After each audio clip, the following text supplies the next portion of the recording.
morning, good afternoon, and good evening, and welcome to the session. This session is about 2 hours and 20 minutes long from now on.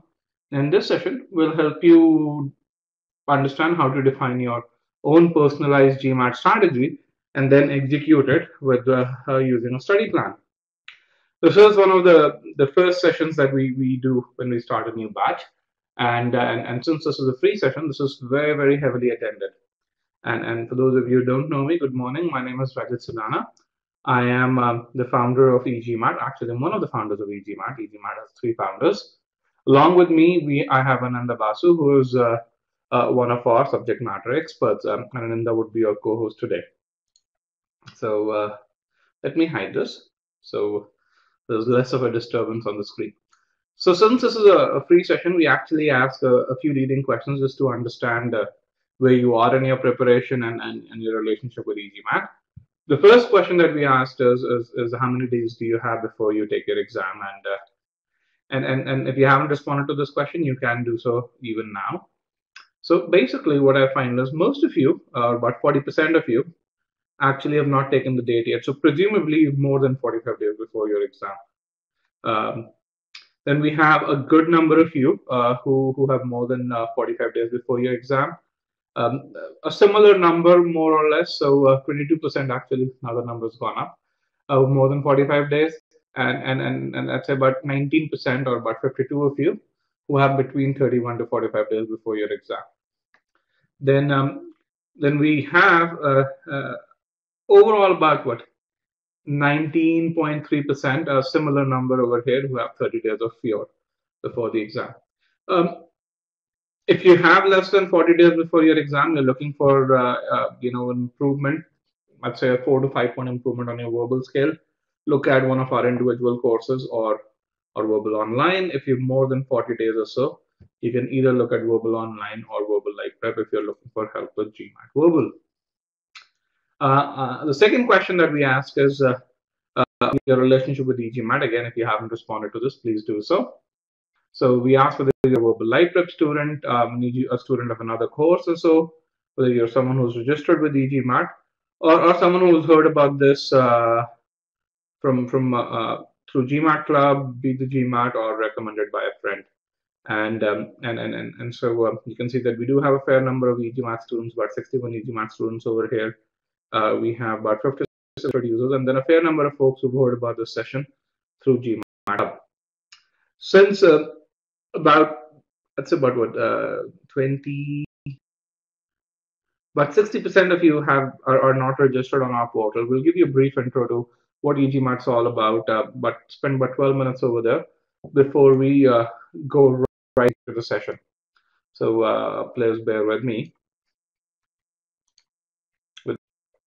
Let's dive right into the session over here. So here are some session logistics.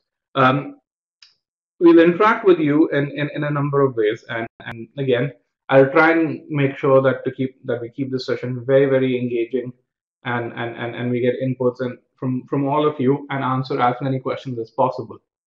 However, given that it's a free session, there will be instances where I will have to move forward just because of the breadth of questions that come over in a free session, and because of the variety of it, the kind of various of attendees that we have. If you have a question that I haven't responded to or that I'm unable to respond to because we are pressed for time, you can do one of two things. First of all, you can write to me always at rajat@egmat.com. So that's something that is fairly easy to do. And again, I can put that email address in the chat pod over here.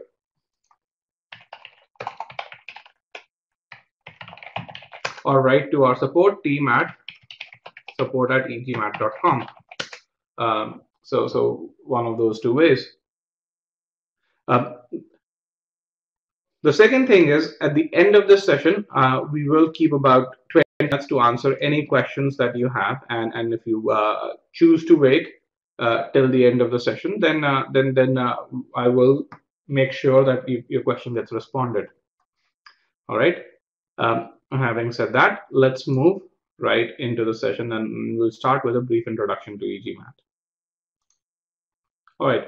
So it's one of the special weeks for us. We on Thursday, we just celebrated or reached 10,000 followers on our Facebook page, and and Thursday onwards we actually had a nice little special on some of our courses, which ends today. So just wanted to let you guys know.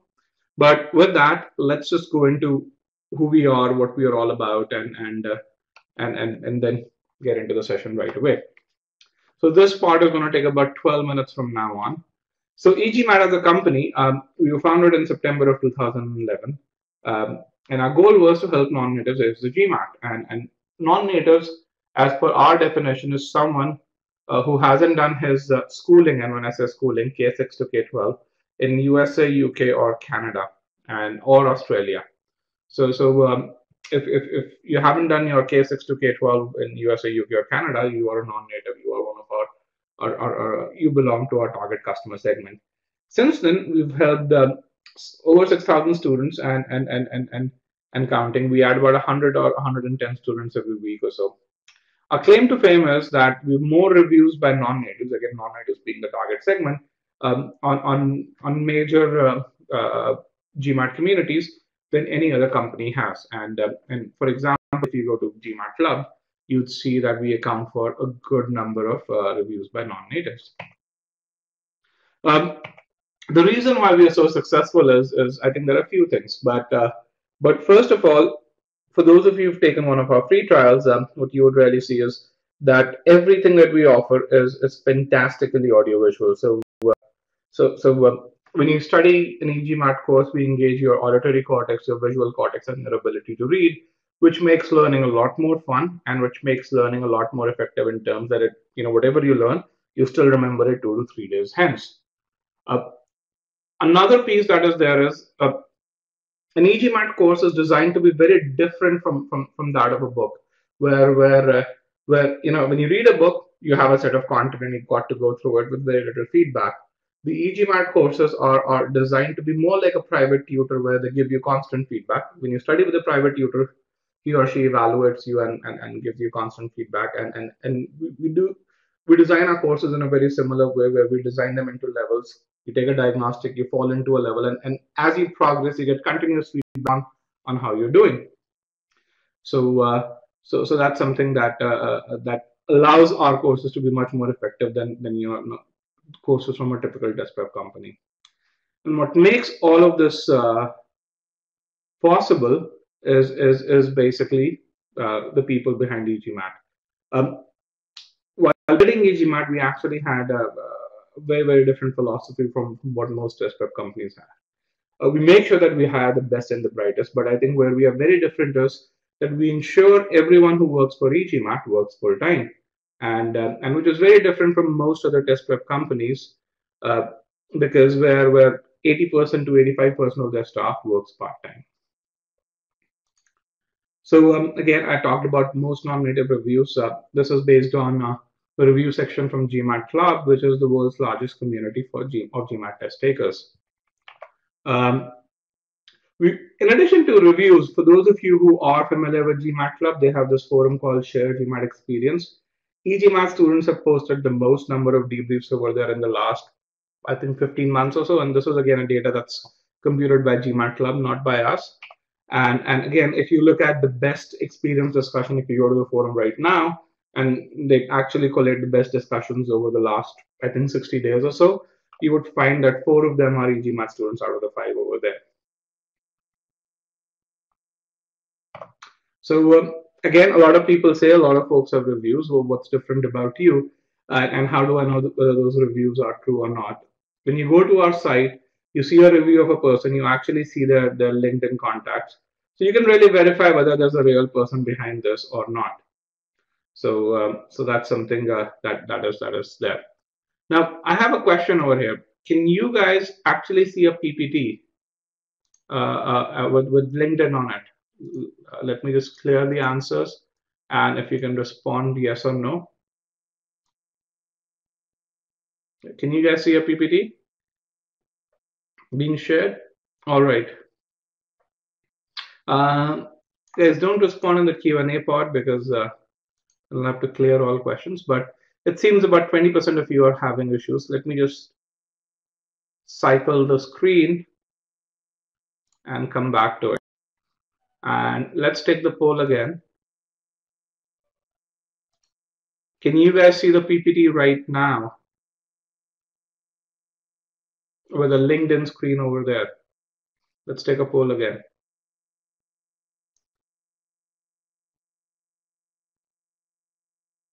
Can you see the PPT? If you cannot see the PPT over here, then I'll just have one request. If you could join again. Usually these problems don't arise. If they do, they sort themselves out. So if you could join again, 82% of you have no problems. But if you could join again, that would be great.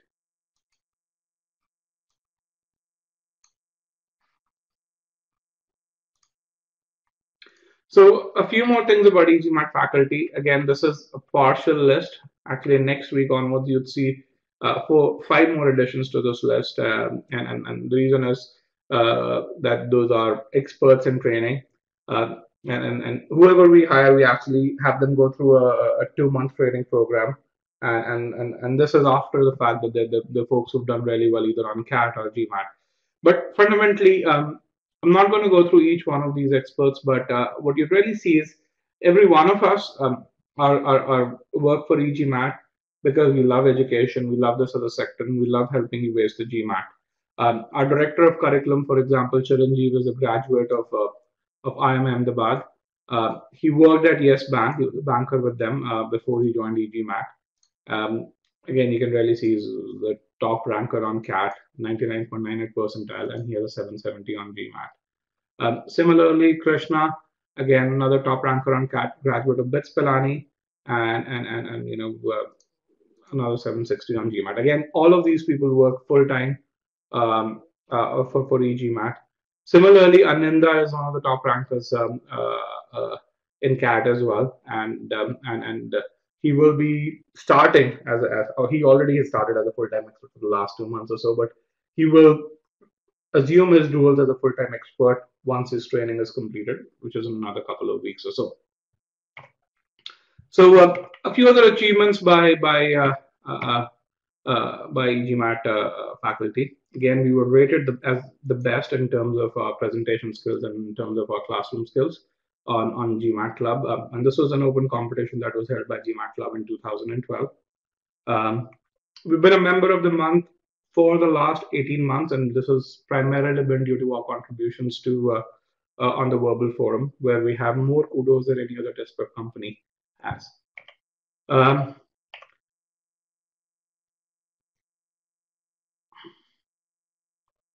So in terms of courses, we fundamentally offer 2 different courses. One course that we offer is Verbal Online. Think of Verbal Online as a course that's designed for individuals who plan to study at their own pace and who plan to read books. For those individuals, Verbal Online offers a course that is 4 to 5 times as effective as a book is, and at a very nominal price. It includes all our verbal courses, it includes IR, it includes mocks. Another course that we offer is Verbal Live Prep. Verbal Live Prep includes everything that Verbal Online has, and on top of it adds about 36 hours of live sessions, adds workshops. It's the world's most comprehensive live course for Verbal. Let me ask another question over here. How many of you are retakers over here? Let me clear and put a yes. Now, if you're a retaker, select yes.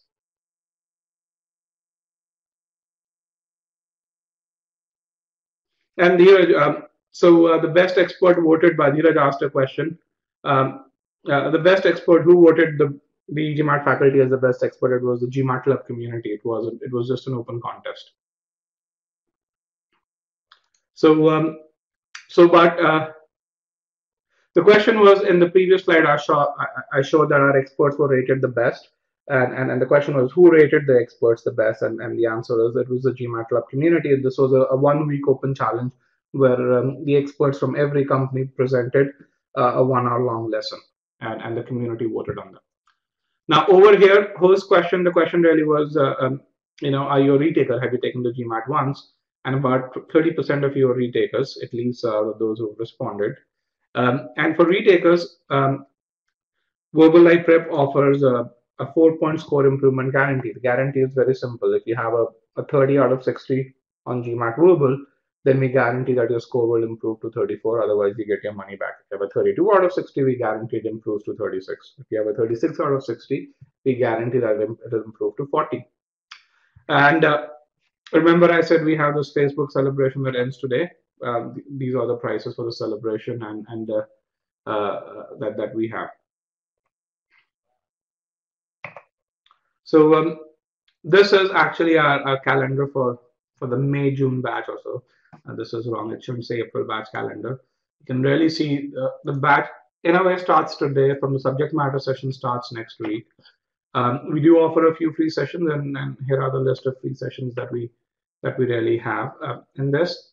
So we have our next week's session as a free session, and very briefly, I can actually give you a link to the session next week.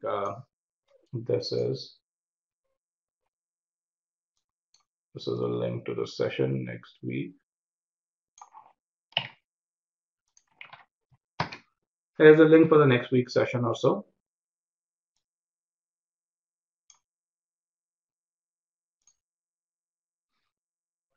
Okay. I'd be happy to share that sometime later on. With that, about 1 minute away from my slotted time. Let's move forward.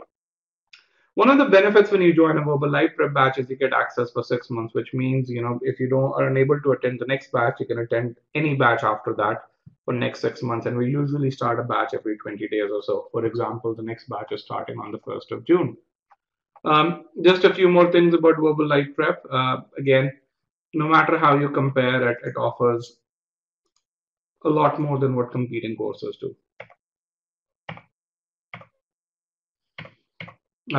Again, here are a few comparisons in terms of guarantees. With that, let's move right into the session. So, yeah, 7:21, 12 minutes is what I asked, and now we'll go right into the session. I have 2 more questions that I'd like to answer. So some folks ask, can they pay in Indian currency? Yes, just write to us at our support email address. And for those of you who wanted to download the sessions calendar, you can download the same over here. Here is the sessions calendar. But while you do so, let's just move forward. So the agenda for session today is I want to kind of help you define your overall GMAT strategy, and we'll start with talking about what does the word strategy mean, and why is it important that you have a strategy, and then how do you go about creating a plan based on that strategy, and then a majority of the session will focus on the key things that you should focus on while executing that strategy. And in this case, we're going to talk about the core skills, and I think the crux of this session is the importance of core skills to ace the GMAT. So the first part usually is something which is easy. A lot of people get it. It's the second part that I want to focus on, and make sure you, as you go off today, you have an understanding of A, what the core skills are, B, why they're important for you to ace the GMAT. So let's move forward with that, and then we'll kind of go back and forth. And so it's very important for you to remember what you learned in the first part as you move to the second part, because I will ask a few questions over there. And as we move into the second part, we go into core skills. We will solve a few questions as well in GMAT Verbal, because the best way to tell what core skills are is to demonstrate what they are and why they are important. So again, my goal today is to address a few of these questions. How are you going to approach your preparation? And depending on where you are in your preparation, and depending on how long you have before you take the exam. And again, as I say, establish the importance of core skills. The third thing, which I'm going to briefly touch upon today, is how to evaluate whether you're improving, okay, and whether you're learning or not. And which is, again, the consequence of core skills.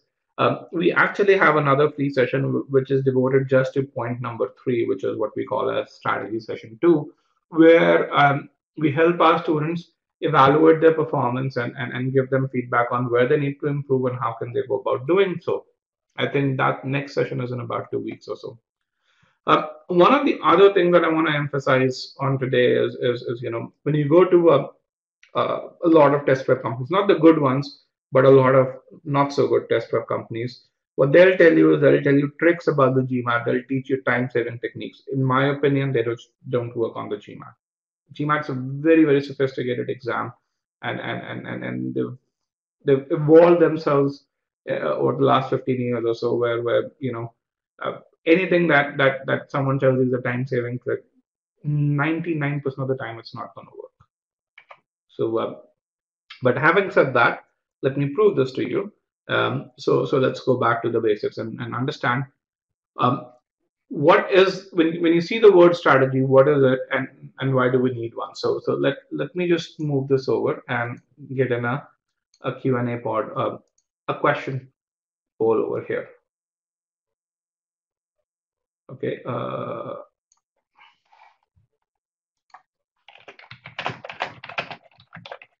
Just give me 1 second. And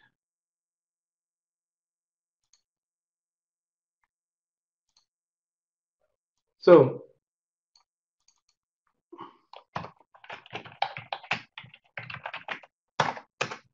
when you hear the word strategy, what is it what comes to your mind? What do you mean by the word strategy? And again, for those of you who missed downloading the files, I'll share the files in the end. I'll also share the session PDF in the end.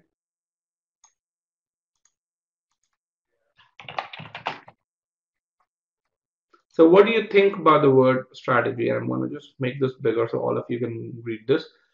Once again, guys, we have 240 participants in the session. If you're going to spend the time to attend this session, you participate. That's the best way to get the most out of the session.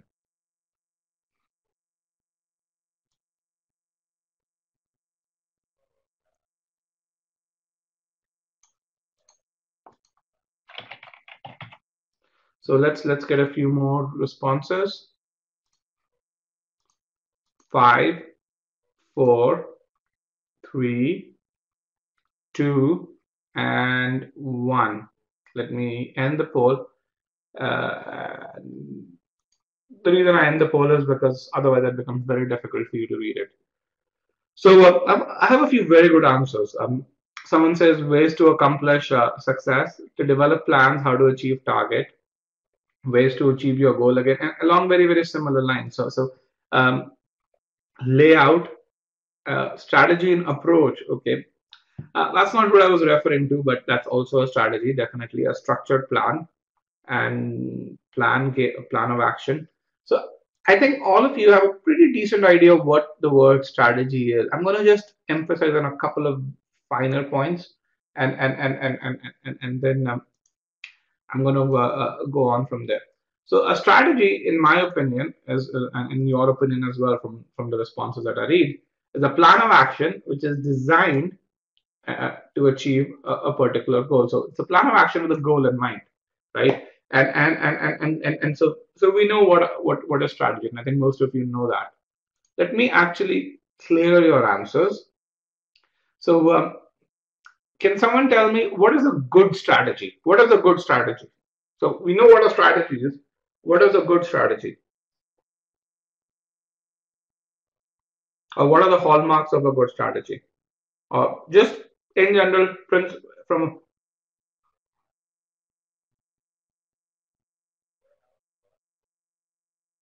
let's get a few more answers. Actually, let me remove broadcast results. So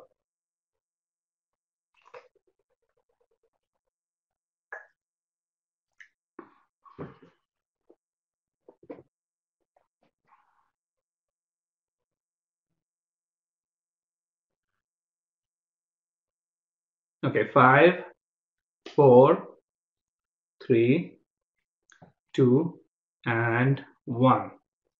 Let me close the poll. Actually, let me close the poll and broadcast the results. So I see a lot of stuff which is over here, which is what I call as the hallmarks of a good strategy. and which is actually very important, where you say effective in achieving goals, efficient, it should be smart, dedicated and customized a way in a way to reach your goals, clear goals and feasibility of plan, one that works well, that definitely is important, um, measurable and realistic, very, very important. So let me tell you what I think is a good strategy, and why I call these as hallmarks of good strategy. So in principle, a good strategy is something that provides the maximum benefit, right? And the benefit that we are seeking at a level of GMAT is score improvement, and at a level of your MBA application is admission to your target school with the least input. And how it does it, okay, is by capitalizing on your strengths, A, and B, overcoming your weakness, right? And how you overcome your weaknesses by providing enough resources so that you can overcome your weakness. Again, in general, the principle of good strategy. Now, all that you said actually come in the hallmarks of good strategy. So first of all, it has to be driven by a goal. Secondly, it starts with an analysis of your current situation. And what it really means is an analysis of your current strengths and weaknesses. Okay.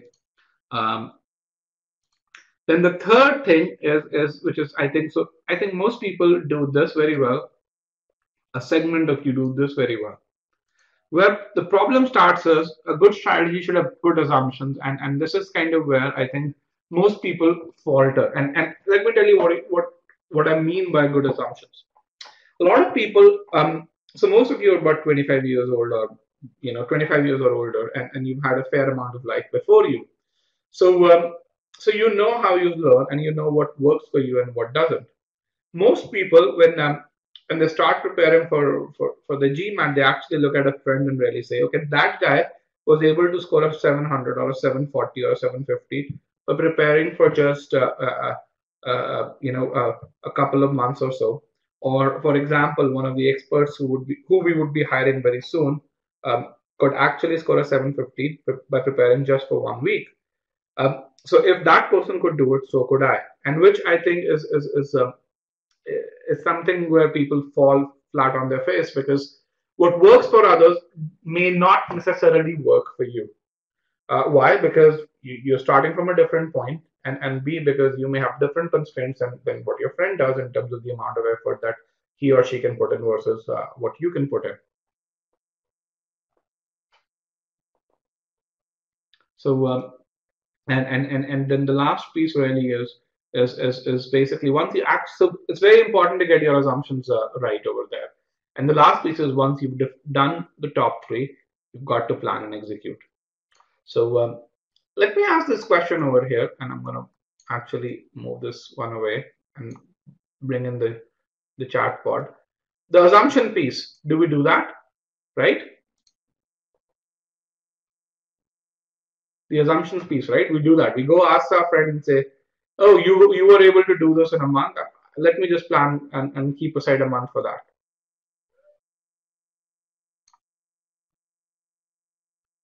So a good number of you do that. So having said that, the conclusion that I want you guys to have is that a good strategy is something that is personal, and it's something that's devised by you, and then it basically takes your situation into account. Julia said, could you clarify what do you mean by assumptions once again? Okay. Assumptions is how long do you think you'll be able to master something?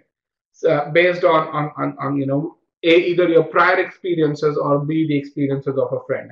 And what I really say is, as long as you take your prior experiences, if you're someone who's a slow learner, if you're someone who needs to do things twice or thrice, then you've got to take that into account into while assuming that how long it will take for you to improve from, let's say, a 610 to a 740.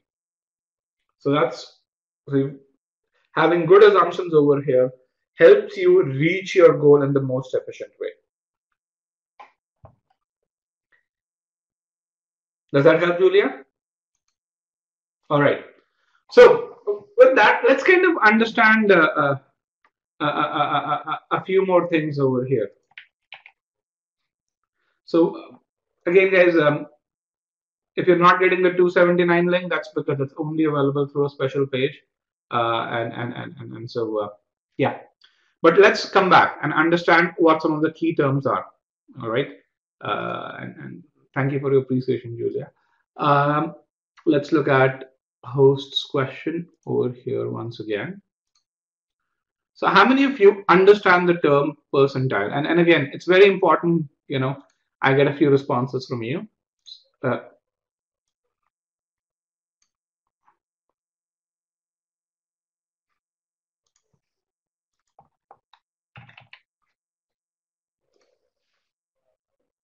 and let's get the responses. And again, if you don't know it, then we're going to clarify it. If 90% of you know it, then I'm not going to spend my time on it.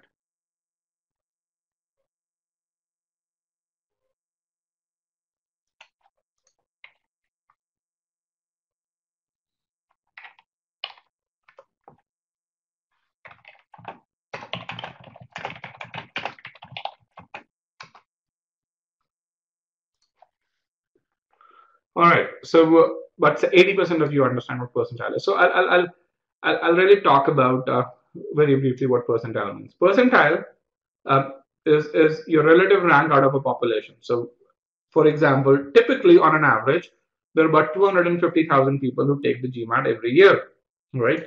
And here's a simple percentile chart. If you score 650 on the GMAT, it means you kind of end up getting 77 percentile, which means out of the 250,000 people, you're better than 192,000 people or so, give or take. Or there are about 57,500 people who are better than you. On the other hand, if you score a 760 on the GMAT, you score 99 percentile, which means you're better than 99% of the people out there who take the GMAT, or 247,500, or only 2,500 people, give or take, are better than you, right? So this is basically what percentile means. So and again, the reason why 760 or 740 is a very coveted score is because if you look at the top 20 schools, they have about 5 or 6,000 seats, give or take, and if you have a high score, and about half of them go to high scorers. So if you have a high score, you have a very good probability you're going to get into top schools, assuming you don't screw up your application. Okay. Now let's talk about a couple of other things. So we talked about percentiles, accuracy. I think most people understand what accuracy is. If you answer 10 questions, what percentage of questions do you answer correctly? That's what accuracy is.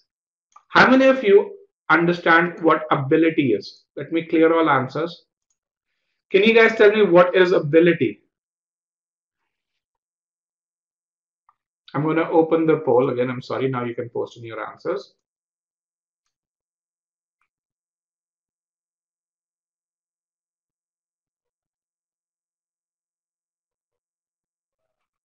Okay. I'm getting some really good answers.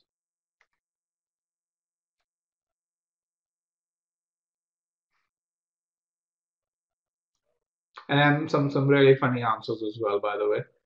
So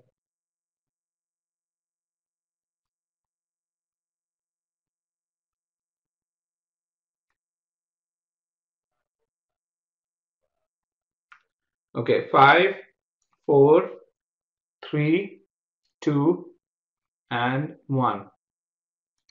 Let me end the poll and broadcast the results. So I kind of have what I call as when I look at this two buckets of answers, and as you read through this, you can scroll up and down. You'd be able to observe that as well. So one bucket of answer really says potential, okay, and the other bucket of answers is talking about capability, skill level, willingness, etc., and caliber. So actually, so for me, I am of the opinion that all of us have a similar number of neurons in our brain, and if we put those neurons to work, all of us can actually achieve great things. And this is a philosophy that we have behind e-GMAT, and our students have proven this. So you may take longer if you start from a different standpoint, but you have the ability to do things. So potential or capability is not something that I kind of associate with ability.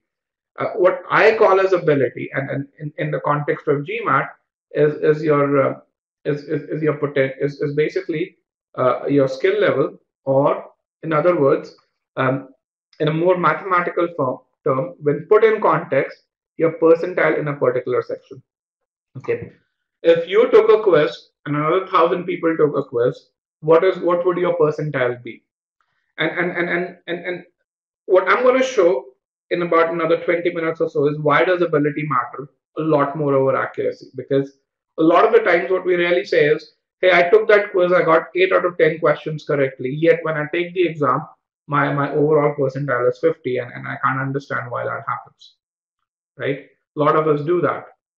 And so just uh, from a GMAT standpoint, the term ability is super important. Accuracy, I'd say, has very, very little importance, and I'll tell you why. So just keep that in mind. Percentile, accuracy, ability, three terms that we learned in this, and ability being the most important of them. Um, just one thing, GMAT measures percentile, and on GMAT, your percentile is a true measure of your ability. Okay. Uh, a few other things. Let's build some common grounds over here. So, and very, very briefly, I'm going to talk about a bit about GMAT scoring. How many of you think that in terms of GMAT scoring, your verbal section is way more important? Your score on the verbal section is way more important than the your score on the quant section. How many of you think that? And let me put a poll over here. How many of you think that your score on the verbal section is way more important when it comes to the end score out of 800 than your score on the quant section? Let me rephrase. How many of you think your score on the verbal section has a higher contribution to the score out of 800 than your score on the quant section?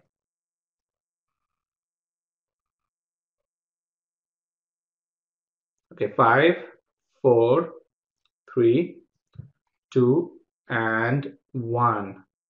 Let me close the poll and broadcast the results. So you kind of almost a perfect 1/3 and 2/3 split. So, but 2/3 of you think that is the case. And let me ask this: where did you get that impression that your verbal sex score contributes more to the score out of 800 than the quant score? Where did you get that impression? Okay, mock exams. Taken the actual GMAT. Okay, Nishal, if you've taken the actual GMAT, then how does, where on the actual GMAT did you find that? Not from me. And again, remember the question was the contribution of your score on the verbal section leading towards the contribution out of 800. Okay, not whether you are Indians or not. GMAT doesn't score differently whether you are an Indian or an American, right?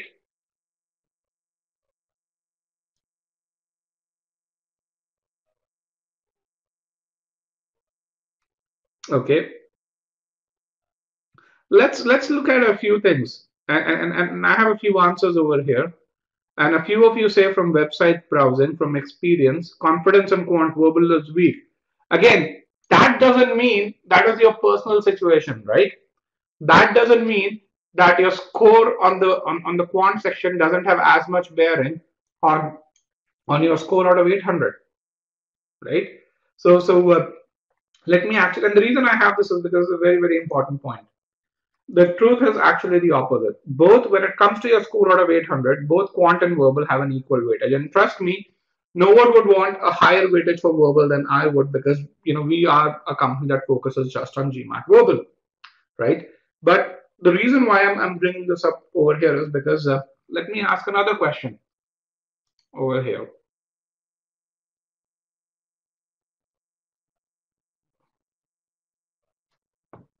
Hold on, where is the question? Here is the question. So the question really is, what is your strength? Is it quant or verbal or neither? What's your strength?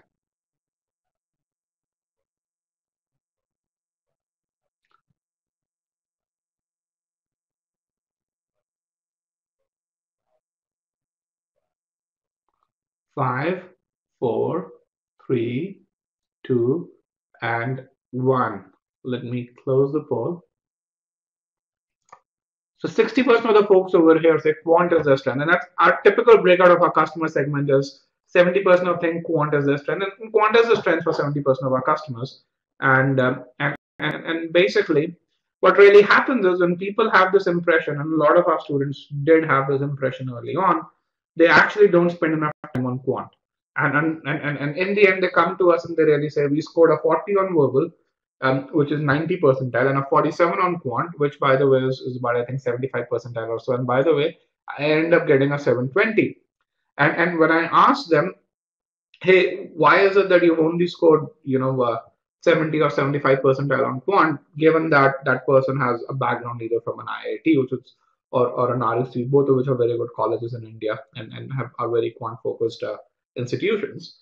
They really say because we didn't spend some time on it. The truth really is that on the GMAT, when it comes to scoring, both of them are equally important, at least where 99.9% of us are concerned. Okay, and here is some example. And again, here you need to have the understanding of percentiles to be able to appreciate this. So here are a few ways to get 700 on the GMAT. You can score 700 on the GMAT. If you score a 47 in quant, which is 70 percentile, and a 39 on verbal, which is 88 percentile. By the way, you can also score a 700 if you score a 50 on quant, which is 89 percentile, and a 34 on verbal, which is 70 percentile. So fundamentally, what I am really doing is I'm crisscrossing my quant and verbal percentiles and ending up with the same end score. Just kind of trying to really tell you, because as I said, percentile is a true measure on the GMAT, right? Your score out of 60 is an outcome of the percentile that you got. Your score out of 800 is the outcome of the percentile. Okay, that's the percentile is the cause. The score out of 800 or the score out of 60 is the effect. All right, let's take a few other examples where you don't have such lopsided scores, right? You can score 700 by if you score a 49, which is 81 percentile in quant, and a 36, which is 78 percentile in verbal. Or you crisscross them, you end up scoring the same. And these are just not scores out of 700. This chart can be replicated till scores out of 760, till a 760 or a 770. Okay. So fundamentally, when it comes to GMAT, quant and verbal scores have a very, very equal contribution. There are a few websites which will show you examples. And one thing that I'll actually ask you to observe is all those websites will show a verbal score which is greater than 46, which is way over 99 percentile, right? And then the reason why those comparisons work is because we don't have a 99 percentile on quant, right? So we don't have a comparison. And by the way, this use case is applicable to less than 1,500 people over here, the ones that they show. Meanwhile, the use case that I am telling you where this works is applicable to more than 240,000 people or 248,000 people for that matter. So and I'd say more than 99% of the folks who actually are in this session right now. Does that make sense?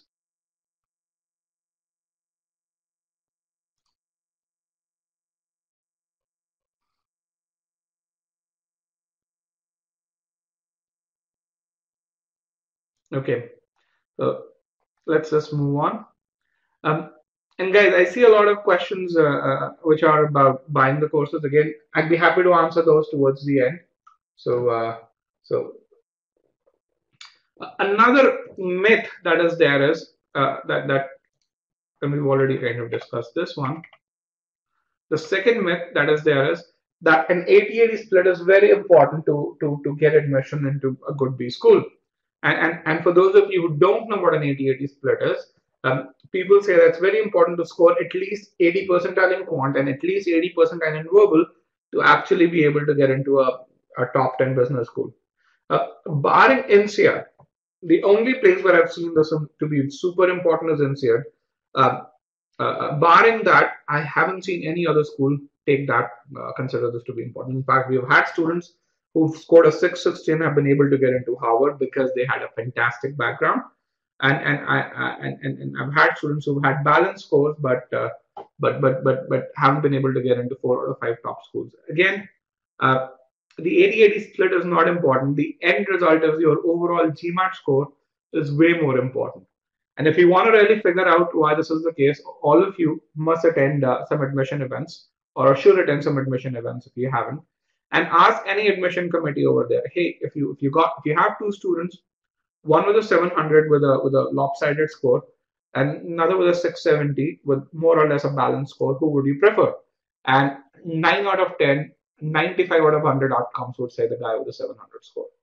And all things being equal. Okay, and the reason for that is, and if you ask outcomes, another litmus test is what is the mean GMAT score and median GMAT score. They'll have those numbers on the top of their mind. If you ask them what is your mean quant score and your mean verbal score, or if you ask them how many people do you admit below 80 percentile on verbal, they won't know the answers. It's something that's they don't keep track of. So with that, let's kind of go into understanding this group and look at if you want to score 700, and then 700 is kind of a mental barrier here, but the same philosophy applies to 650, the same philosophy applies to 750. How should you approach the GMAT? And how should you approach your overall strategy? This is, I think, the last slide before we go into execution of your strategy. Okay, so for the purposes of this, we've actually divided this entire group of 240 attendees that we have right now into 3 different segments. The first segment are folks who we call as quant whizzes. And the reason we call them as quant whizzes is because these are people who have an ego about quant and who just don't, who hate doing anything wrong on quant. It's how they've been throughout and how they would like to be. They want to do well on quant not just because they want to ace the GMAT, that's one motivation, but they want to do well on quant just because not doing well, if they don't do well, they would hate them, regardless of how they end up with the GMAT.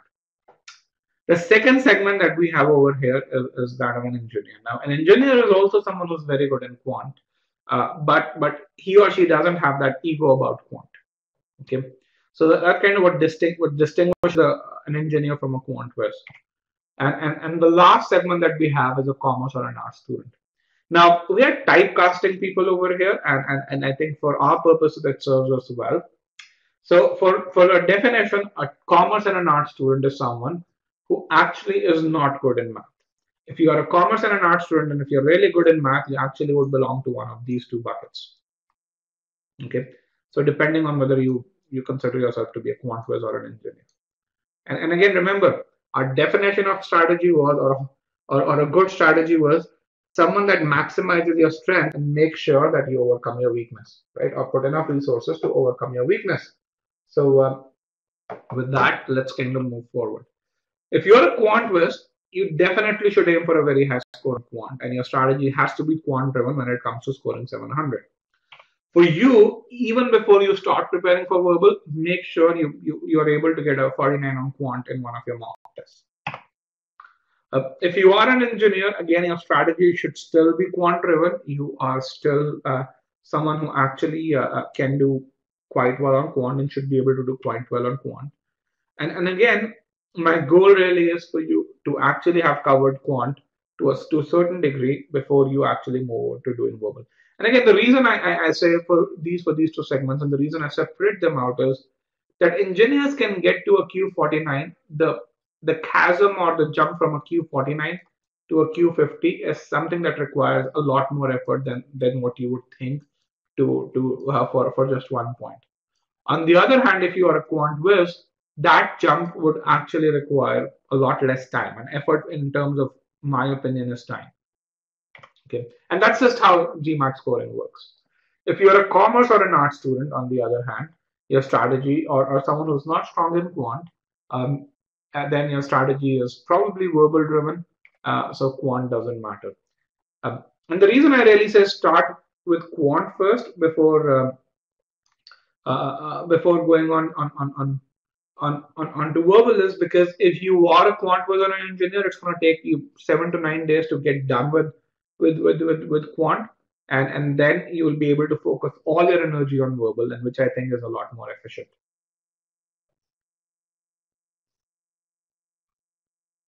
Okay, So, but fundamentally, you've got to capitalize on your strengths before focusing on your weakness. Um, I have a couple of questions from the previous slide. So hopefully that made sense. And while uh, I want to kind of understand who you are in terms of this segment over here. In terms of the three segments that we defined, just give me 1 second. Who are you? Are you a quant whiz? Are you an engineer, or are you a commerce student? No, commerce or an art student. Someone who's not good in quant. And while you guys are responding to this, I have a question which is relevant.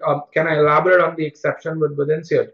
So with INSEAD, they do require that you have an 80-80 split. At least you have an 80 percentile on quant and an 80 percentile on verbal.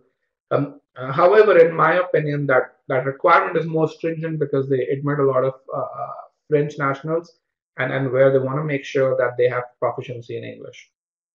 So INSEAD is the only school where I really see that.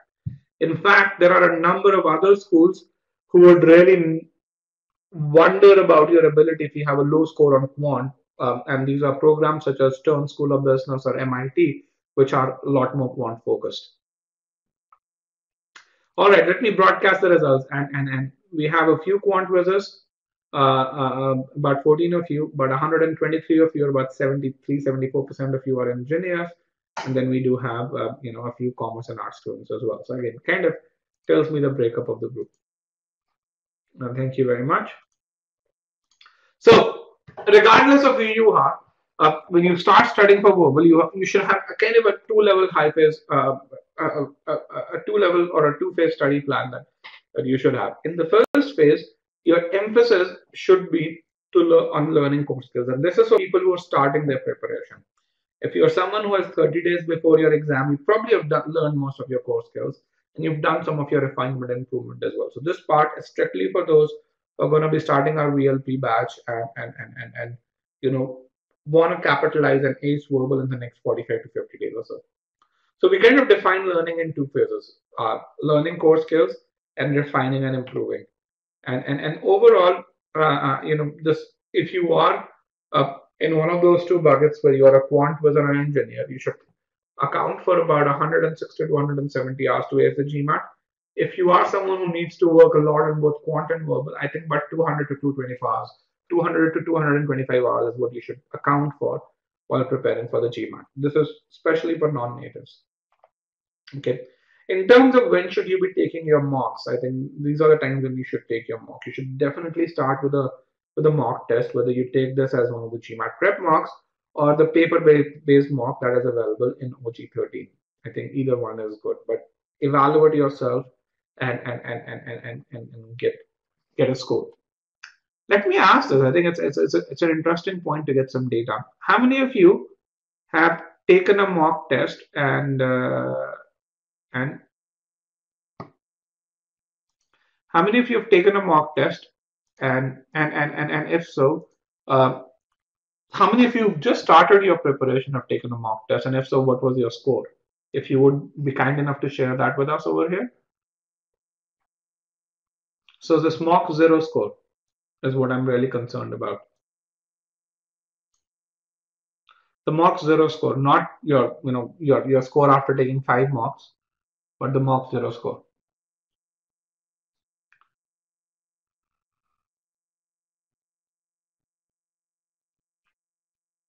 So again, I let me broadcast the results. 5, 4, 3, 2, and 1. So typically, our students, their diagnostic scores range from 480, 490 to about 610 or so, with the mean being around 550 or so. But one thing that I would really just say is I saw someone saying I'm taking a mock every week. That's unless and until you are at the fag end of your preparation, that's super counterproductive, and I would say super counterproductive. Okay, but you can really see some of the scores over here. So it's interesting data. Thank you very much.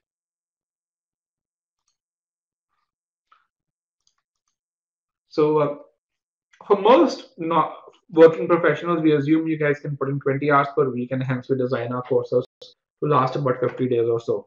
And we do assume that you'll take 2 days off in a month just to celebrate, just to kind of you know take your mind off of GMAT, right?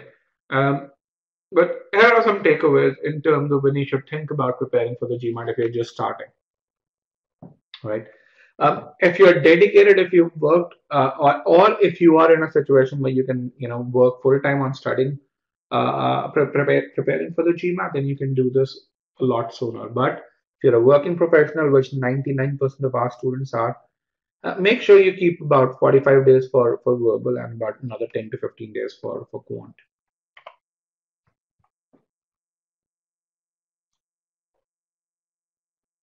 How many days for the first and second phase, and I think how many mocks we should take. I think I kind of answered those questions over here.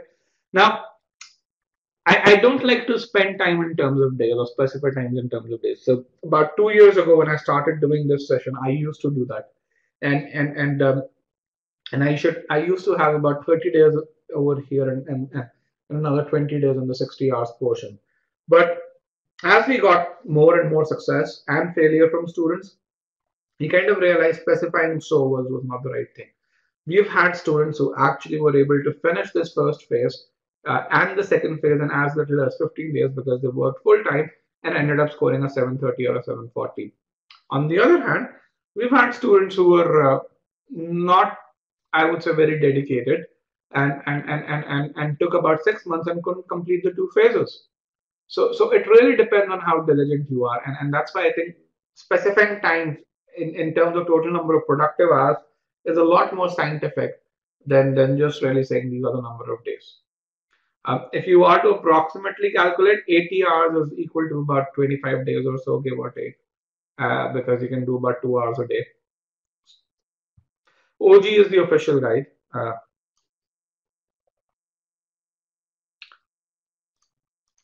All right. So with that, let's move forward. So let's take a use case of an engineer who's recently scored 560 on Mock Zero. And okay, a couple of other questions. Should OG be completed first or last? For e-GMAT students, OG is integrated in your study plan, so I don't think you need to worry about it. For others, depends on the resource that you're studying using. So let's take the use case of an engineer who scored a 560 on Mock Zero. Okay. So the first thing that you must do really is to tackle quant.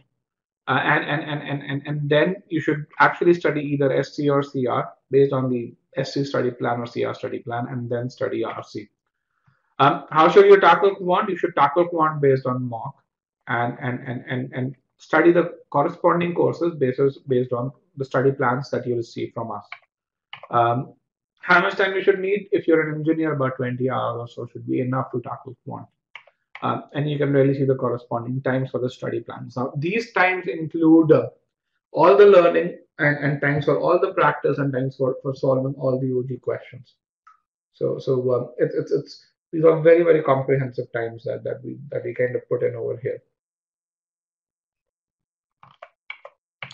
Where to study from? Again, you can really see that. You guys can read through it, and I'm going to give you the PDF. But for e-GMAT students, one thing that I want to emphasize on is please do not refer to any other resource other than the ones that are listed over here. Okay.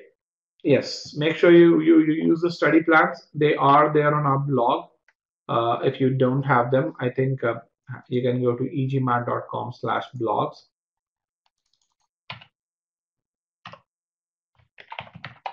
They are there as a part of your purchase receipt. So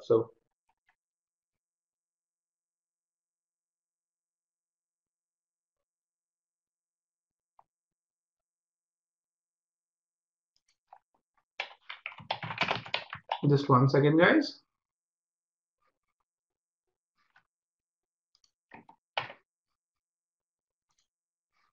So here are where you can get the study plans if you don't have them. Just scroll down this page and you should be able to get the study plans. All right, let's move forward and understand a bit more about accuracy versus ability. All right, and So we are about halfway through our session right now. And let's understand accuracy versus ability. Remember, the definition of accuracy was the percentage of questions that you get correct, and ability was uh, your comparative performance in a particular section. And I'm going to talk about why ability is more important on the GMAT. So over here, we're going to really discuss how an adaptive test works, and we're going to take the use case of two students who take the test, right? So let me actually just move forward, and yeah. So let's take two students who've taken the test. In case one, the student answers the first question right, and because he's answered the first question right, he gets a more challenging question. He answers that correct, he gets a third question which is more challenging. As the student answers that incorrect, he gets a question that's more challenging than this question, but less challenging than, and I think let me just make sure I move this to a light, less challenging than this question over here, more challenging than this question. As he answers that correctly, he gets again a more slightly more challenging question, and he answers that incorrectly, he gets a question that is slightly less challenging. Okay, let's take case two. In terms of case two, the student gets the first question wrong, gets an easier question, gets that right, gets a slightly more challenging question, gets that wrong again, it's an easier question, and so on and so on. Now, one thing that I would really say, which student is doing better, student one or student two? Is case one doing better or case two doing better?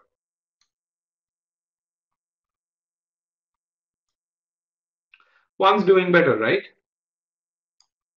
Right. What is the overall accuracy of both students? What's the overall accuracy of both students?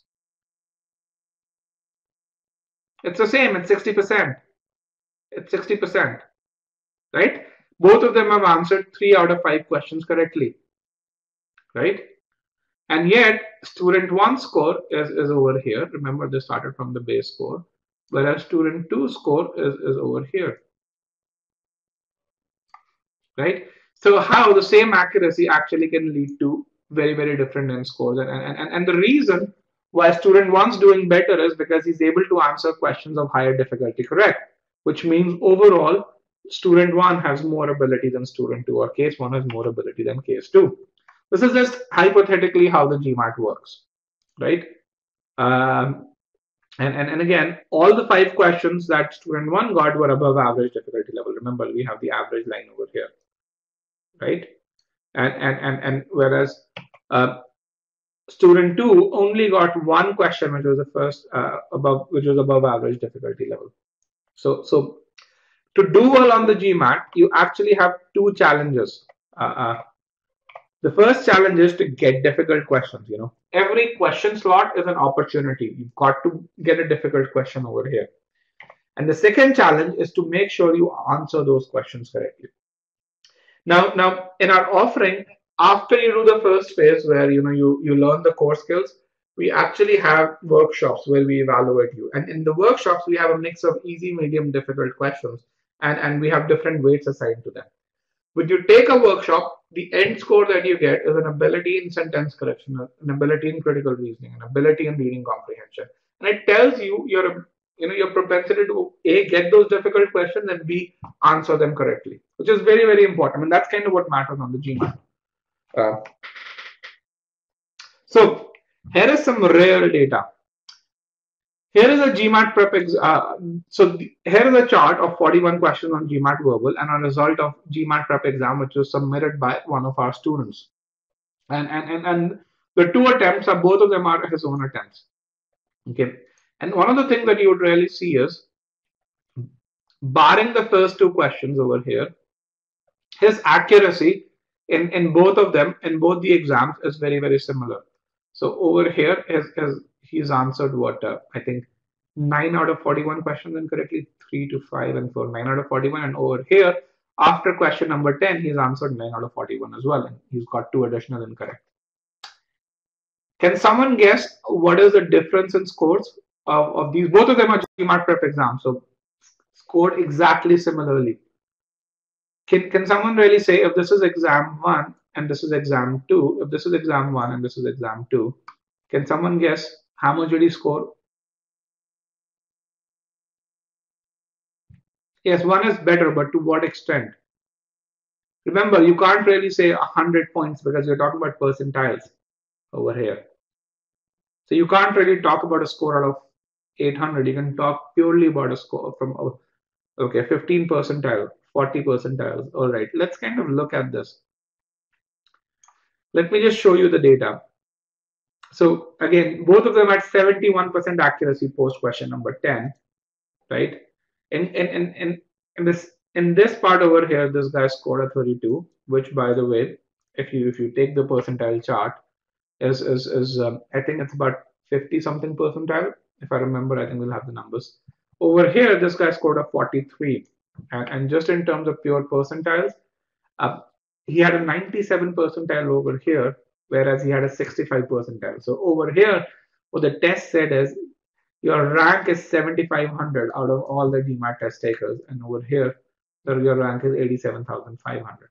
Again, the reason why he was able to do so well over here is because he got about 4 questions that were repeat.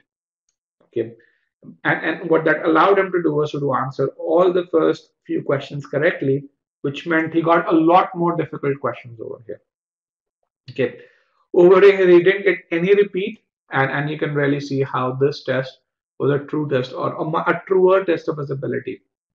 I gave him some feedback, and this guy ended up scoring a 36 on his exam. So these two were within a week of his end exam date. His end score was 36. But overall, regardless of that, you can really see how ability is tested on the GMAT, and accuracy can give you a false sense of security. Okay, does that help?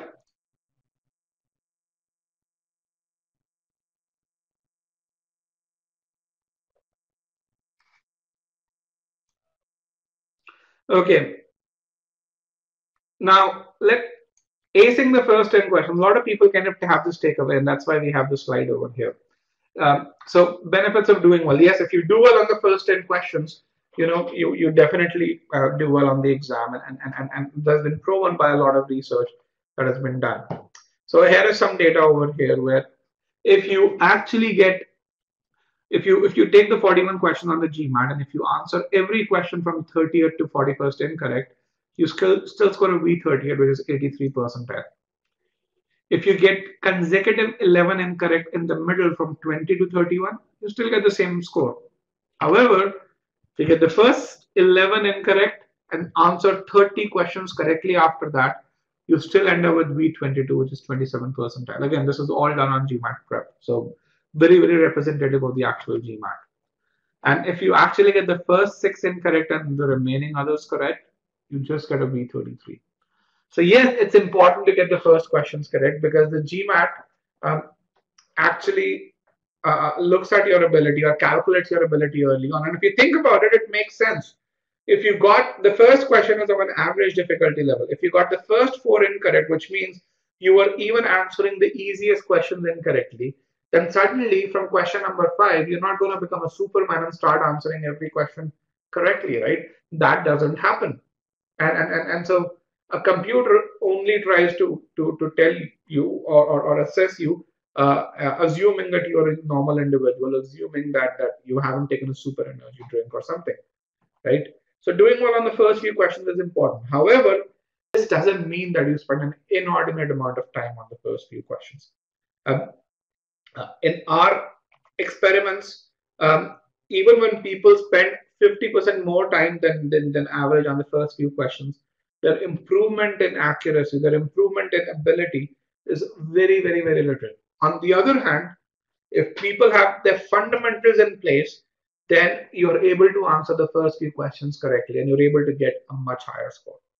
So the core thing is to make sure that your core skills are right, the fundamentals are in place, and then worry about timing. If you have the fundamentals there, you'll be able to get to a high score. I mean, this is a classic example, right? Last 11 incorrect. So fundamentally, if you just answered the first 30 questions or the first 34 questions, you'll still be able to score 83 percentile on verbal, which is I think a decent score. So again, it's core skills that help to help you build ability. And for those of you who focus on core skills, those are the ones who actually are able to let me ask this question here. Actually, for those of you who've been preparing for quite some time, I think it's a good time to ask a question. Have you seen an instance where you prepare, your score improves, but it reaches a plateau? After that, no matter how long or how much you prepare, your score doesn't improve, right? It reaches a plateau.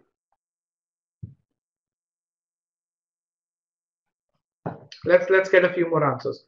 So have you seen an instance where you say, okay, I started preparing, my score improved, but now no matter what I do, my score doesn't seem to improve anymore?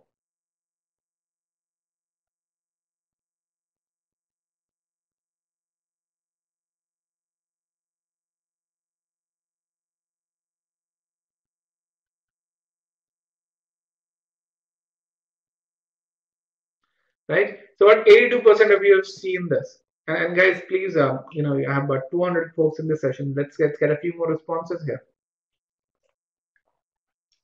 Let's get at least 100 responses. It's a simple question. Have you seen an instance, or have you experienced where after a point your score hits a plateau? 97, 98, 100. Okay, let's close the poll. So let me ask this: at what score on verbal out of 60 does this happen? At what score level does this happen? In the chat window. Well, if you say at 43 on verbal, then I think that you're already done quite. But usually I've seen this happen in the range of 30 to 35. Okay. If it's happening at 25, then you're doing something which is very, very, very wrong. So usually it's in 30 to 33, but when you have 32, 33 being where most of the people are located, right? Q42 again is an instance where this happens. So usually this happens around the 50 to 60 percentile mark is what I would tell you. And we're going to really see why this happens and why core skills are important if you want to ace. Okay. So, and to do that, I'm going to actually have you solve a quant question for me. Very, very simple quant question. And I'm going to give you a minute and a half to solve this question.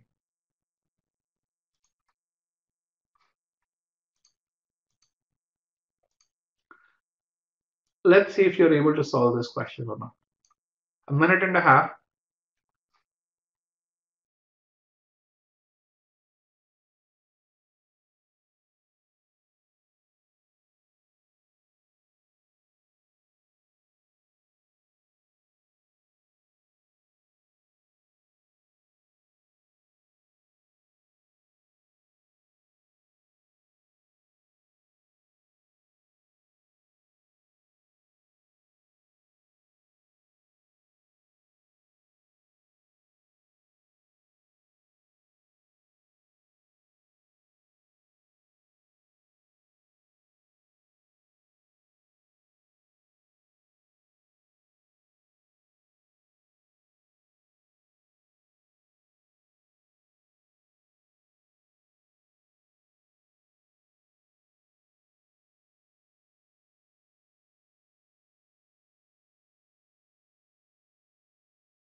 Okay, 5, 4, 3, 2, and 1.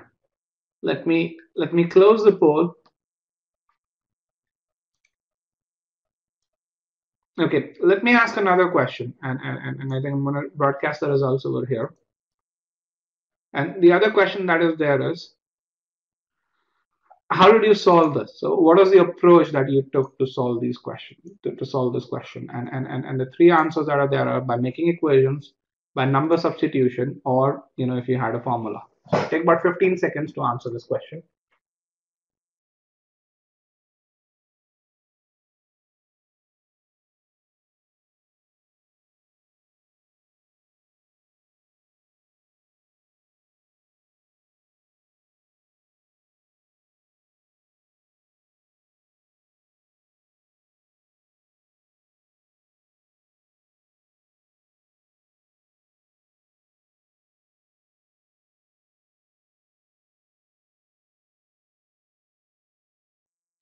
All right. So let's just look at the data. About 85% of you solve this question by forming equations. And let me actually move this out. And only 15% of you did it by number substitution. Let me ask this. Why is it that you solve this question by forming equations? Is that the shortest way to solve this question? Is that the shortest way to solve this question? Okay, so it's easiest. It's simpler. Okay, I can tell you number substitution is probably simpler, and I can prove it to you mathematically. It's simpler than using equation. Then why is it that you did that? You said you're more comfortable and efficient. You've been doing it this way since school. Would you say your brains are wired to solve this question in that manner? Would you say that when you see Jacob is not 12 years younger than Michelle, your brain automatically looks at this and says m is equal to j plus 12, right? That automatically happens. And I can tell you, and I can mathematically prove to you, number substitution has fewer chances of error. It is faster to do. But because your brain's wired to do this, your regular method is also very fast for you, right? The regular method is quite fast for you. You're never short of time on the regular method, right? So for verbal, would you think that your brain's wired?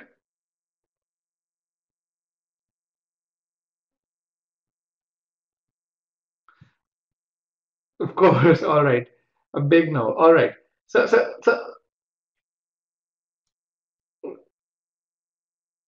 this was, I'd say, a medium level GMAT question. And if you want to see the results, here are the results. The right answer is 7, and about 61% of you answered this correctly.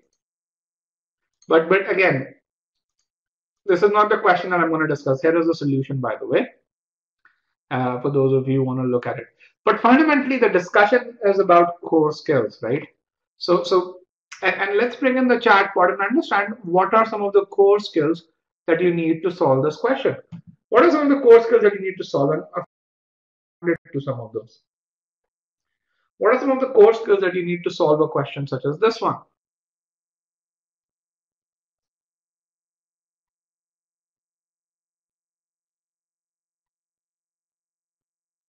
Okay, linear equation, addition and subtraction, elimination, understanding the problem, formulating equations, some common sense, yes. So let me just kind of move this away, and I'm going to bring the chat part again, guys. So fundamentally, if I summarize, these are the 4 core skills that you need, right? You should be able to work with algebraic variables. If you solve quote the equation way, this is purely for the equation way. You should be able to convert statement into equations, relate them, and then solve them, right?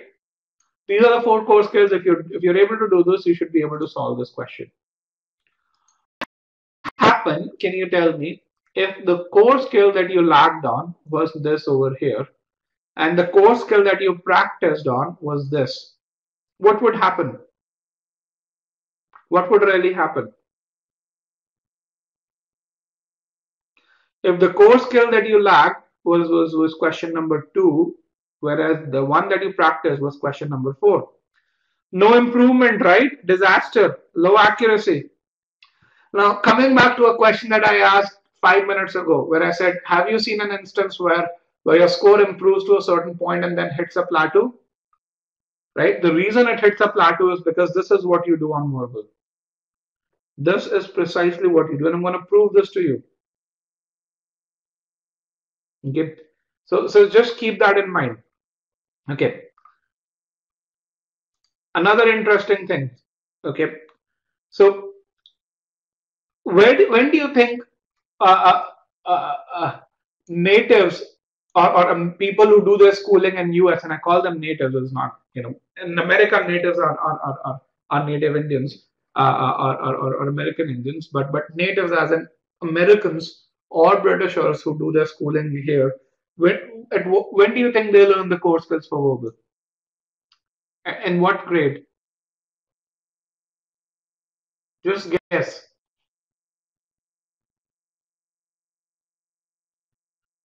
Srikanth said class three, probably he's probably seen the set of slides. So so uh, so so so so here is, so about a year ago, and this slide is about a year and a half ago. I was actually looking for a school for my daughter. I live in Phoenix, Arizona, and I was looking for a school for my daughter. And what as I was going there, I kind of visited a few schools, and this is what I actually saw in a third grade classroom. Okay, and where they were doing reading comprehension. I'm going to just zoom this in so that you guys can read this a bit better.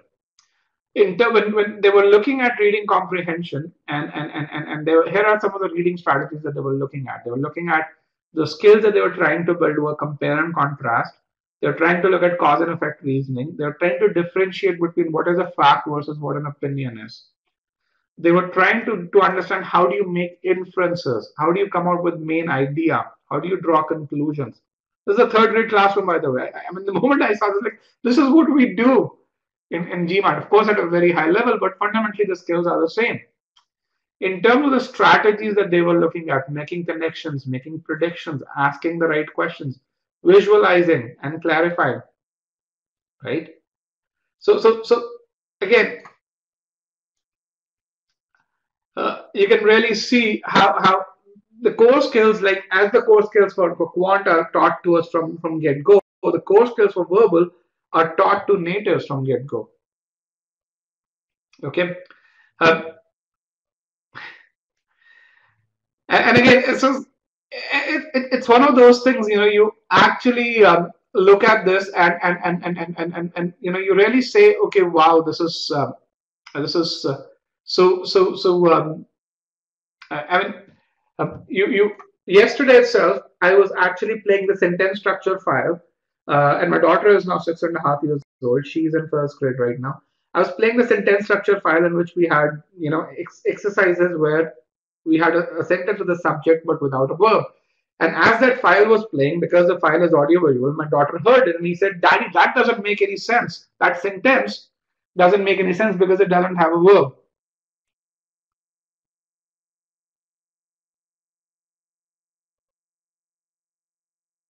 So again, just to really say, they get these core skills over here. Okay. And but those skills aren't difficult. The good thing is all of you who are analytically sharp can build core skills. And what we're going to do is we're going to look at some of the core skills in boldface questions and see what those core skills are first. And we're going to see how, if you lack certain core skills, we can develop those.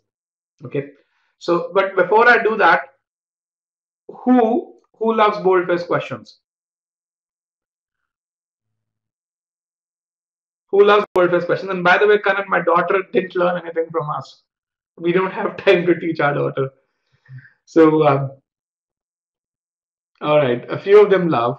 Few of you love boldface questions. The other few, not so much. Neutral. All right, I like that. Uh, Sharmita is diplomatic. So let's look at this. We're gonna try and do boldface questions, and I'm gonna not give the question blindly away to you, but what I will do is we're gonna do the question the e-GMAT way. Okay, and the e-GMAT way of doing this is basically the following. And again, even if you don't get the entire thing, don't bother. We usually, I mean, in our verbal library, we have a full 2.5 hour session on this, and another 2.5 hours of concept and application files. So what I'm teaching you is in 15 minutes is something that you do in about 5 hours. So in terms of how to approach boldface questions, okay, the first thing is we read the argument, and as we read the argument, we read and classify every statement and understand whether it's a fact, an opinion, an observation, and blah, blah, blah, blah, blah, blah, blah, whatever, however we can classify it.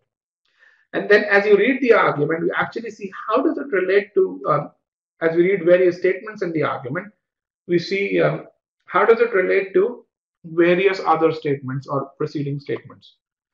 Once you've completed reading the argument, we focus on the bolded statement and understand how they relate to the main conclusion of the argument. And then remember, in bold-faced questions, 99% of the times you'll have an argument. Because if you don't have an argument, it's very difficult to relate statements. Very difficult to really understand what their role is, right? So, and once we understand how these bolded statements relate to the conclusion, we're going to pre-think the answer. And the pre-thinking is going to be in a form which says boldface 1 is X, and it either supports or refutes the conclusion, right? Once you've done the pre-thinking, we're going to go back to the answer choices and evaluate them. And as we evaluate the answer choices, we'll look at each and every element and see if that is correct or not. And one thing that I would want to really say is, because of the variety of answer choices, this and this are your answer choices and pre-thinking are never going to be the same. And I say never. Majority, 99% of the time, they're not going to be the same.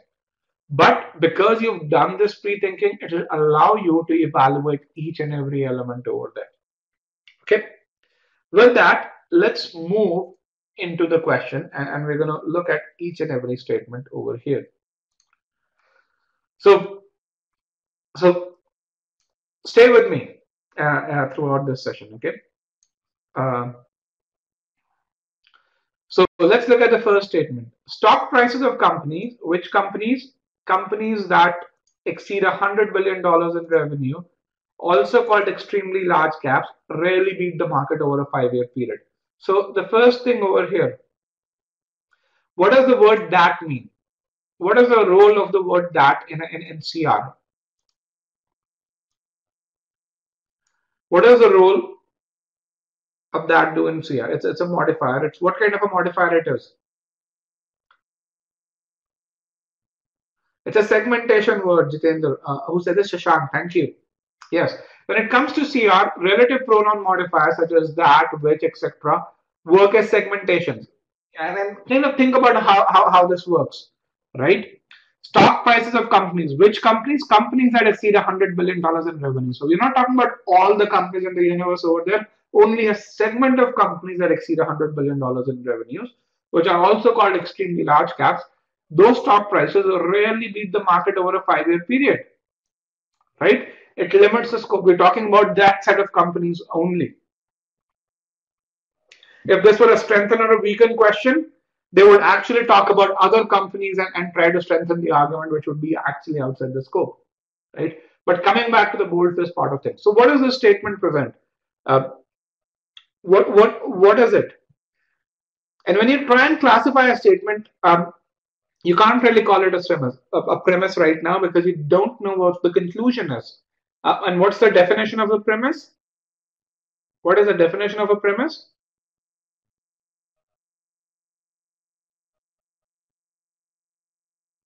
Something that supports the conclusion. It could be a fact. A premise could be a fact. A premise could be a claim. A premise could be anything. As long as it supports the conclusion, it's a premise, right?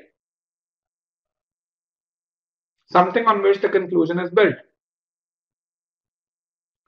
All right. So this first part over here seems to be a fact. You can call it an observation. You can also call it a principle. All three of them work together.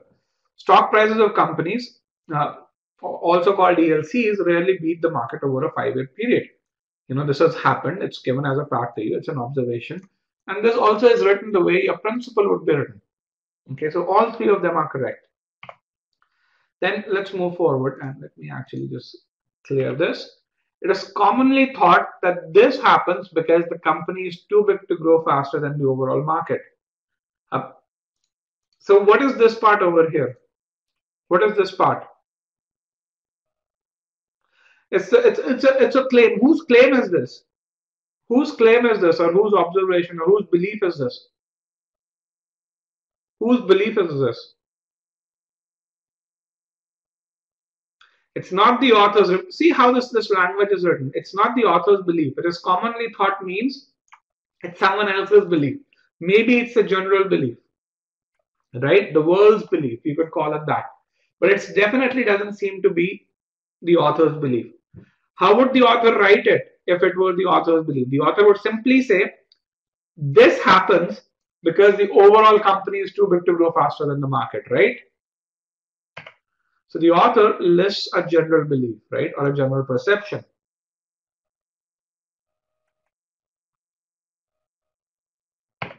Then let's see. However is a keyword. It kind of really provides a contrast. Studies show that ELCs, which ELCs?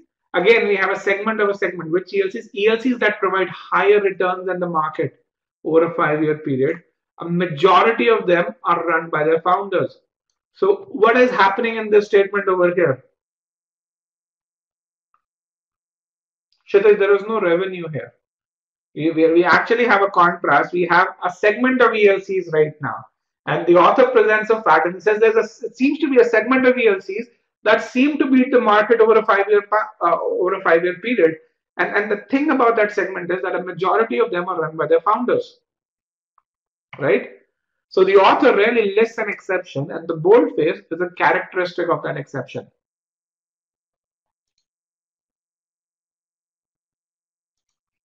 Right? Everyone's okay with the explanation over there? Right? Then let's move forward. Since most ELCs are run by professional management that is inherently risk averse, now we have another keyword here, and which is sense. What is sense? What is a sense? What kind of an indicator is sense? Sense is continuation. Okay, what else? It's a cause. What does that mean? Right? Cause is fine. A sense, what kind of an indicator it is? It usually is a premise indicator. Okay, because it's a cause indicator, it's a premise indicator. And for those of you who've gone through our PNC files in the free trial, you would actually see the keywords for premise indicators. Since most of the ELCs are run by professional management that is inherently risk averse, right? So remember, we now know one more fact about ELCs. Prior to this, we did not know this fact that most ELCs are run by professional management, and that professional management is inherently risk averse, right? The study's findings strongly suggest that the real reason why most TLCs don't beat the market is not that they are too big to grow, but rather that they are run by professional management that is too risk averse. So, what is this statement? What is this statement over here? The conclusion, Nandini. Perfect. Thank you. It's the author's conclusion. It's the argument's conclusion, right? And another piece that is there is the second boldface is also the explanation why most TLCs don't beat the market, right? The second boldface also refutes the accepted belief, right?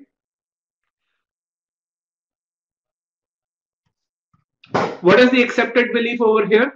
What is, when I say it also refutes the accepted belief, what is the accepted belief over here? What accepted belief am I talking about over here?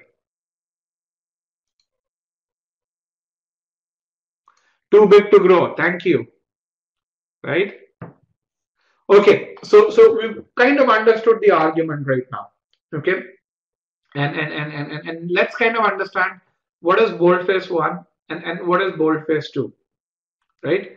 So what is boldface one? Remember the format as it is fact or a conclusion. Um, so what is boldface one? Is it a fact or a claim? What is boldface one? It is a fact, right?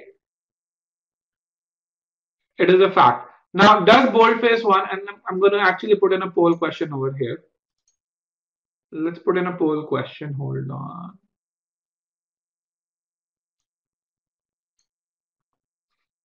Does boldface one support or refute the author's conclusion? Let me reopen the poll. Does it support or refute the author's conclusion? Let's get some answers. Let's get 100 responses, guys. Does boldface one support the author's conclusion or refute the author's conclusion?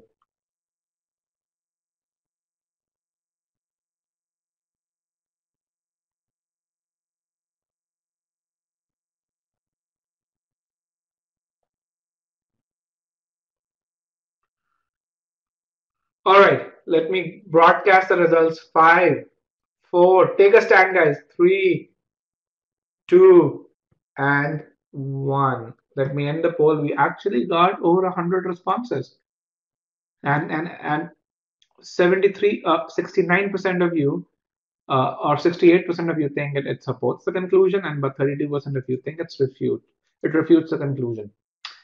So the majority is correct in this case. Boldface 1 does support the conclusion. What is a litmus test to really see whether a statement supports a conclusion or not? What is a litmus test?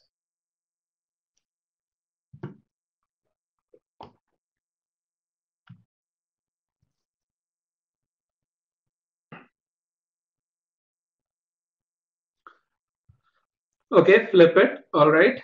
How can you evaluate whether a statement supports or refutes the conclusion? And Shubham actually gave a good one. This is what I'm gonna elaborate. And a few of you are actually coming up with good statements over here. So we have at e-GMAT, we have something what we call as a disappearance test. And usually in a session such as this one, people talk about the negation test, and the negation test also works, by the way. It's just a bit more difficult to apply. But what we really talk about is what we call as a disappearance test. And simply how a disappearance test works is you first identify the conclusion, which is the one over here, and then you really say if the statement, and this is the statement that you're evaluating, if this were not present in the argument, if somehow this statement were removed from this argument, then will the conclusion become more believable or less believable? So in this case, if a majority of them are run by their founders, if this statement were not there in the argument, what will happen? Will the conclusion become more believable or less believable? It would become less believable, right? And if if by removing a statement the conclusion becomes less believable, then what does the statement do? It supports the conclusion, right? Because when you add the statement, the conclusion becomes more believable. So that's kind of a simple litmus test to determine. So our statement one is a characteristic of the companies that buck the trend. It's a fact that is provided to support the author's conclusion, right? Similarly, statement two is the reason for the observed trend, right? The fact that the author says it's not that most TLCs are too big to grow, it's just that they're run by professional management that is too risk averse. The reason for the observed trend. It's also the author's conclusion. It is also the alternate explanation that the author favors for the observation regarding the ELCs. Everyone okay with this? Right? So now that we have done a major part, what we are going to do is you're going to actually now select the right answer choice. So we've done this part over here right now. I'm going to share the argument with you again. I'm going to have a poll over here and you will come up with the right answer.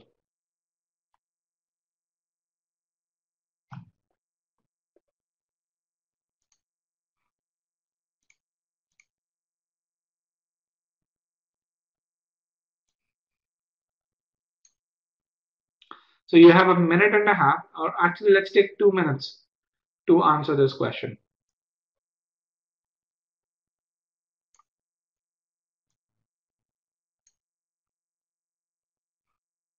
Okay, let's take 2 minutes to get to this question.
All right, 15 seconds, guys. 1-5.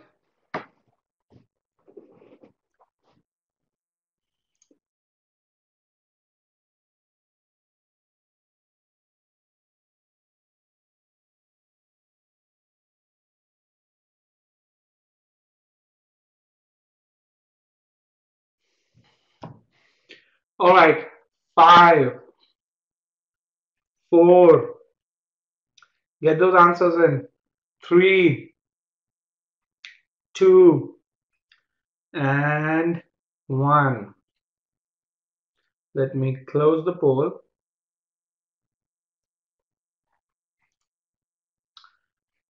So, do you want to see the results first, or do you want me to discuss the answer choices first?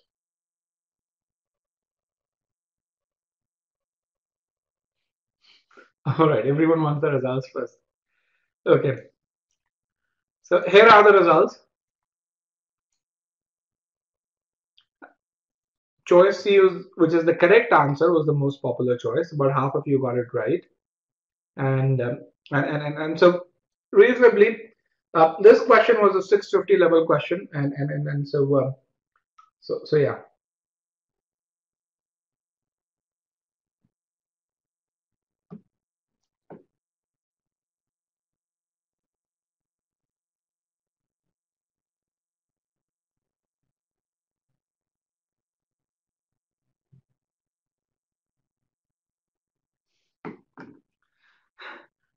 Why difficult? What difficulty level? But 650.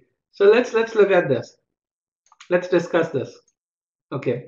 So we're gonna go through the wrong answer choices first and really see why they're wrong. Okay. Let's look at choice A. And let me actually get the poll. We did have a few people who chose choice A. So choice A says the first is a claim. Is the first a claim? Is the first a claim? Okay, the accuracy of which is at issue in the argument. Are we really debating the accuracy of first? The first says a majority of them are run by their founders. Are we disputing that anywhere?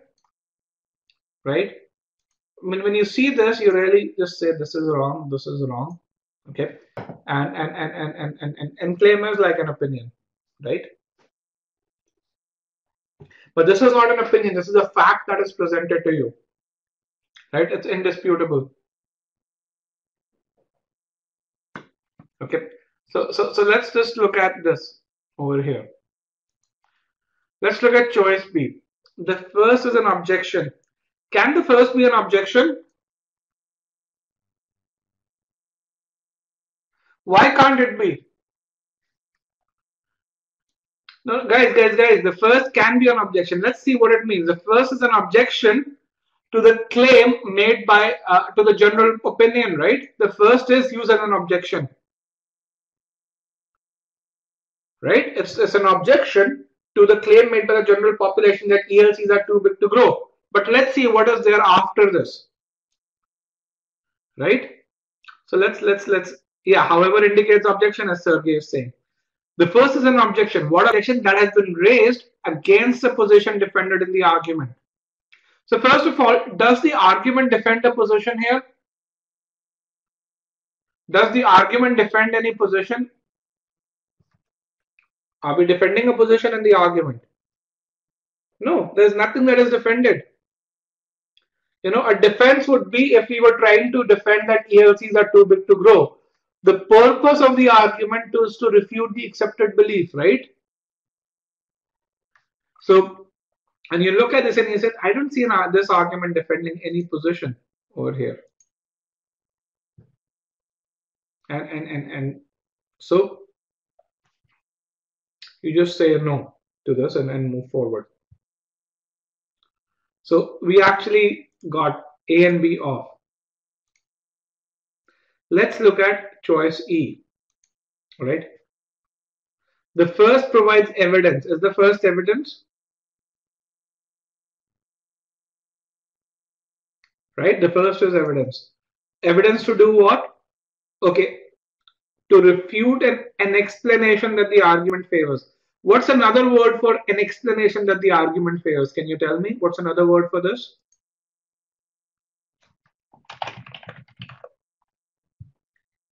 What's another word for this? Conclusion.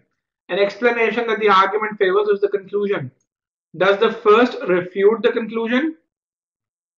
No, it supports the conclusion. So hence, this part is wrong. This part is wrong as well. Right?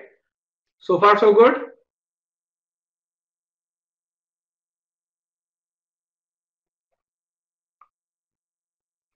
Let's look at choice D again. Not again. Let's look at choice D. The first is evidence. Evidence is again okay. Which evidence that has been used to support something? What support what? An explanation that the argument challenges. Right? What is an explanation that the argument challenges? In the argument, what explanation does it challenge? What explanation does the argument challenge?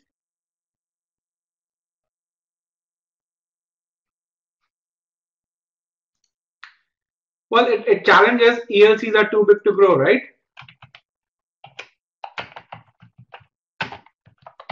It challenges that, right? ELCs are too big to grow. Does the first support that?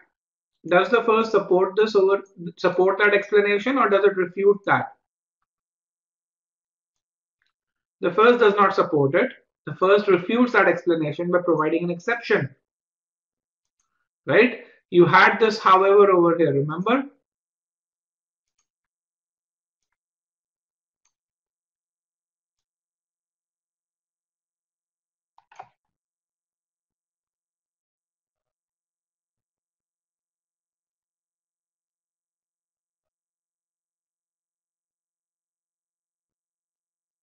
All right. Okay, let's look at choice C. The first is evidence. What evidence? That has been used to support an explanation that the argument favors. Okay. Again, what is an explanation that the argument favors? We just discussed that. The conclusion. The first does indeed support the conclusion. And the second is indeed that explanation, right? Or the conclusion. So since both first and second are correct, this is correct, this is correct, this is correct. Sorry, this is correct. And since this is correct, choice C is the correct choice.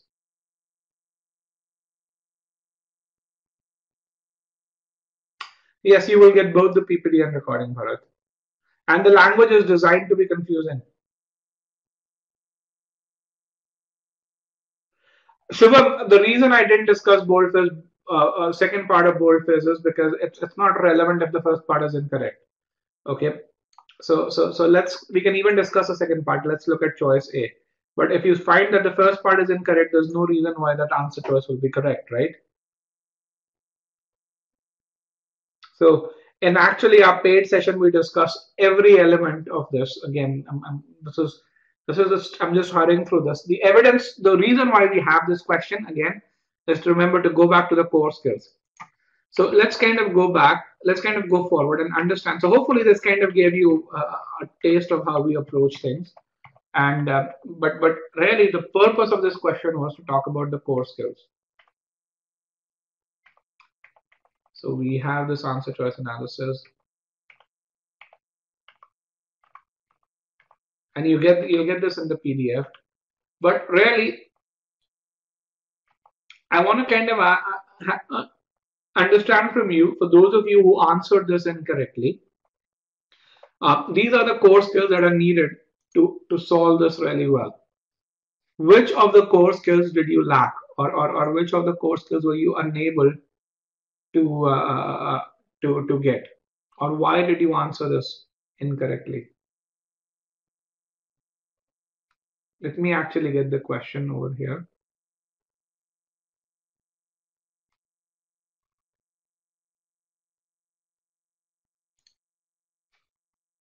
So which of the core skills did you lack? And let me just clear this over here. If you can answer this, 1, 2, 3, 4. And I'm forcing you to choose one. You may lack in more than one, but I think choose the primary one. Were you unable to classify the statement? Were you unable to relate it to main point or the conclusion? And were you unable to relate to the other boldface statement, or was there something in while evaluating the answer choices that you faltered?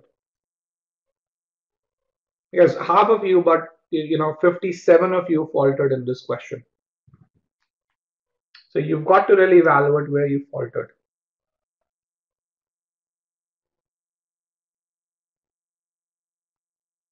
Okay, 5, 4, 3, 2, and 1.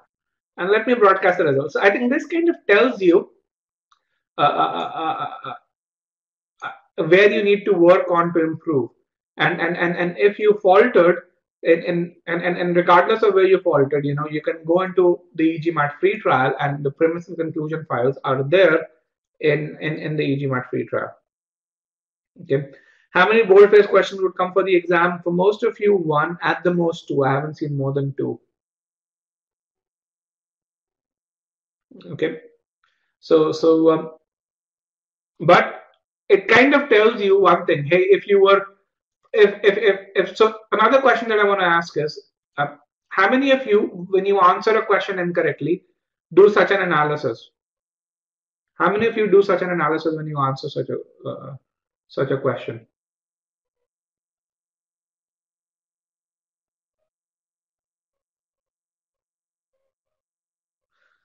Most of you don't. And again, it's well, not the analysis, not the analysis of the question, but the analysis of why you faltered. The analysis of why you faltered. At a superficial level, you don't. Most people don't do this, and the reason why you reach that plateau is because you don't focus back on the core skills, and you don't really work on improving them. However, once you understand why you lack, it's very easy to improve. For example, for those of you who really said you're unable to identify a statement, all it takes is to read the premise, to read the bold-faced concept file, to be able to identify that and do the corresponding exercises at the end. Okay. Uh, to improve on something, you've got to understand why you're faltering, and the core skills framework is a framework that does that. Okay. Now, a couple of you just said, hey, on the GMAT, you will not have time to do such an analysis. And trust me, you will. Once you imbibe this approach, you will actually have all the time in the world to do such an analysis. Our students do it. The reason why we have 5 times as many success stories as any other test prep company on GMAT does is because our students follow this approach. There are no tricks here.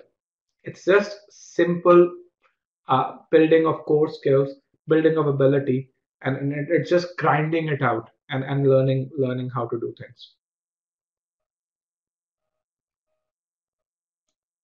And again, if you were someone who were just starting out, you could really say that. But if you look at how many success stories our students have had, and they follow these approaches, you would see that this really works well.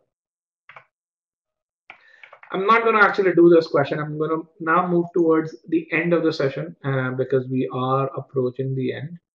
But you will get the PDF files. So with that, we're going to talk about, how can you, for those of you, this session is primarily designed for those of you who are e-GMAT students or who plan to be e-GMAT students. And fundamentally, it maps how we learn with how the structure of e-GMAT course is. Okay. So if you think about the various stages of learning, right, we learn in kind of 3 stages. The first stage is absorption. So when you're studying for the GMAT, you're learning new concepts, and most of you probably don't know what modifiers are if you've just started beginning your learning, or what you don't know what relative pronoun modifiers are, noun plus noun modifiers are, or as we kind of clearly said, if there are a few of you who couldn't identify what statements were. So this kind of learning, the ability to do this is what we call as conceptual learning, and where you learn new concepts. And the entire e-GMAT course, you have concept files that help you do that. I'm going to talk a bit about that.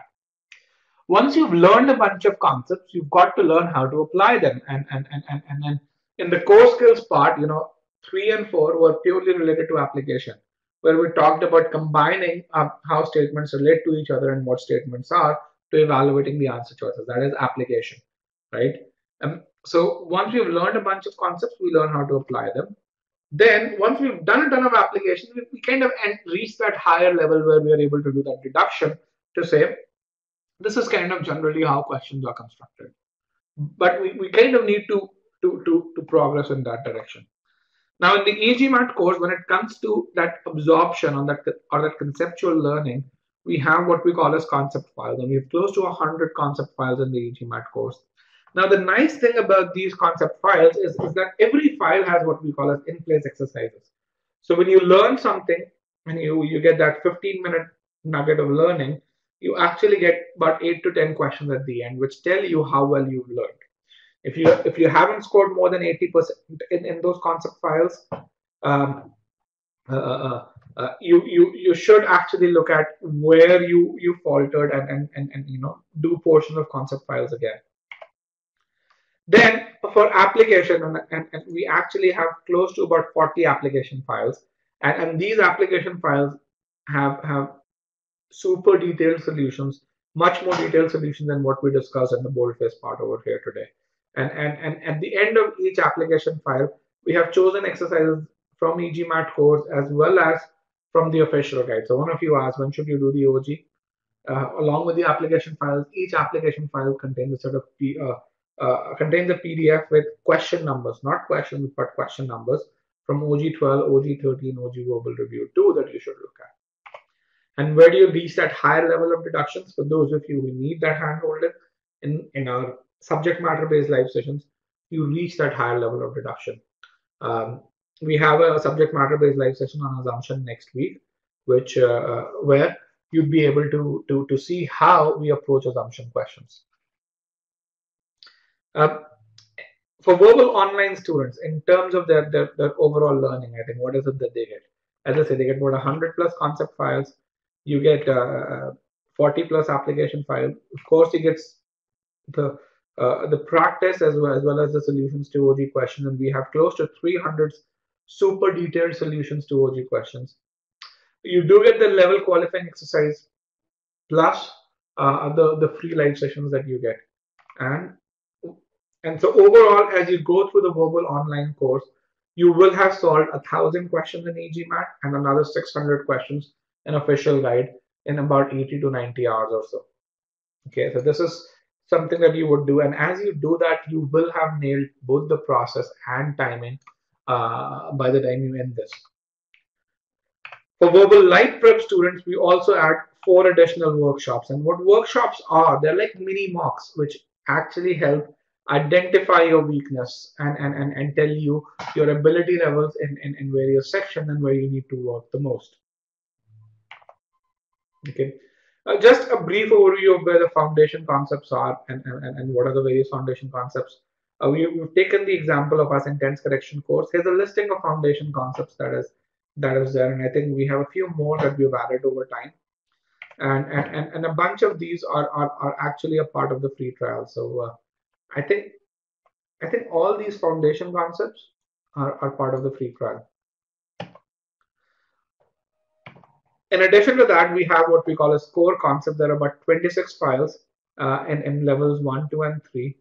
Lots of examples, and one of the other things that we are very proud of is our support. A lot of companies provide support, but we spend a lot of time responding to your doubts. So and each concept file in an e-GMAT course has a corresponding forum. So one of the things that I would ask you to do is take the free trial, look at the forum icon along each line item, and see the detailed responses that we provide. It's tremendous that you would see the amount of time that we spend doing that.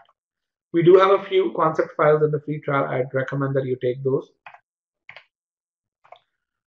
Similarly, we have in the overall SC course, actually, we've added a few more. So we've about 12 application files. We do have a diagnostic and 3-level qualifying exercises. We give you the entire set of solutions for OG Verbal 2nd edition, and they're audio visual. And we give you about 50 solutions for OG 13 as well. Another thing which is exclusive to e-GMAT is what we call as in-depth series, and in-depth series are series for concepts where we believe that most non-natives have issues with, and for those concepts we've actually went on and provided coverage which was unparalleled to to to to the coverage provided anywhere else on this universe. And for example, for as versus like, a lot of people have issues with those comparisons. We have 4 files, about 50 questions dealing with just the various uses of as and like.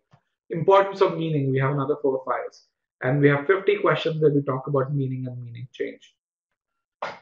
In fact, at e-GMAT, Pyle was the one who actually coined the importance of meaning in sentence correction way before, about a year and a half before Manhattan GMAT came up with that. In fact, if you go and read the GMAT, there's a forum discussion between myself and Ron Pureval where I tell him about meaning change, and this is in April of 2010, and he refuses to accept the same. In September of 2011, Stacy actually uses the same example in terms of meaning change.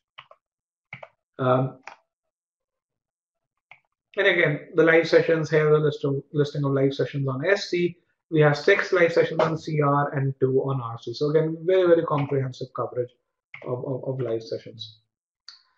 We do have these workshops as well, and again, it's an e-GMAT innovation. No one else in the world offers such workshops. Just the e-GMAT SC course, the $69 course that we have, you can really see how it compares to some of the other popular resources out there. Okay. And yes, Kalyan, all the classes are held on the weekends.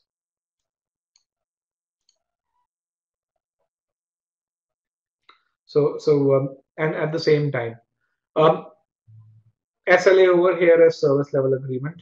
So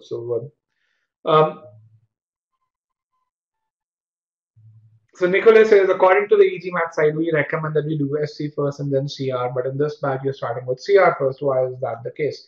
Really good point, Nikolai. Yes, we do recommend that. And what we've done with the CR course, and I really realized that people actually need to start with different starting points. So with the CR course, with the CR1 and CR2 session, what we've done is we've incorporated the learnings, the core skills that you get from SC that help you in critical reasoning.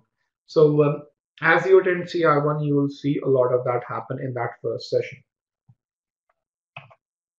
So on the other hand, if you want to start with a session that's a batch that starts with SC, that starts in another 20 days or so. So you can definitely start that. But again, we did that about 8 months ago, and people and our students have been really, really happy with that.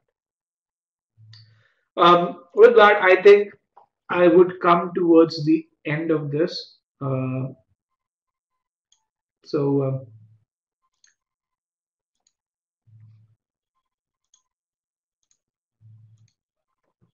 how should you evaluate a GMAT prep course? I think there are a few things that I want to kind of leave you with. While choosing a prep course, you should look at a course that is complete, that teaches you how to apply, because frankly, that's what gets you the score on the GMAT. Gives you ample practice, provides you with support, and has a history of success and has proven success behind it. And what you would really see is, with regards to our competition, the e-GMAT course really does well in this regard. In terms of some takeaways, and after this, I'll be happy to take those questions that you have. One thing that I want to kind of make sure you understand is, in GMAT, you're not tested on concepts. No one's going to tell you, ask you what a noun plus noun modifier is. You're tested on applying those concepts. Secondly, to do well on the GMAT, you need to build on your core skills. It's very, very important that you do that. Lastly, a lot of people fret about timing. Timing is not a skill. Timing is an outcome of your improved core skills. So as you focus on your core skills, and this is very important. We didn't touch on this right now. We touched on this in our strategy session too, and also in our subject matter sessions. But think about where you spend time on a question. You spend time on a question and on 2 areas: A, understanding the structure of sentences, the information that is given over there, or B, going back and forth between answer choices. As you improve your core skills, you reduce the time that you spend to understand the argument, and or B, you reduce the amount of back and forth. So timing is an outcome of your improved core skills and your approach. It's not a skill in itself. You need to have a strategy for every question type. It's very, very important. And we I think no one does this better than e-GMAT. So and with that, try us out, test out the free concepts that we have in the e-GMAT course. And at this point in time, I'd be happy to take any questions. Let me share the files with you. And actually, let me reduce this so we have a bit more real estate. And once again, today is the last day, guys, for the discount. You will not be able to uh, uh, to offer this discount from tomorrow onwards. We don't really offer these very frequently. And here are the session files over here. So you can just click on the file and look at the download link. And let me actually give you the link. Let me share a few links with you. Just give me 1 second over here. So first of all, I hope you found the session useful and you learned a few things from the session.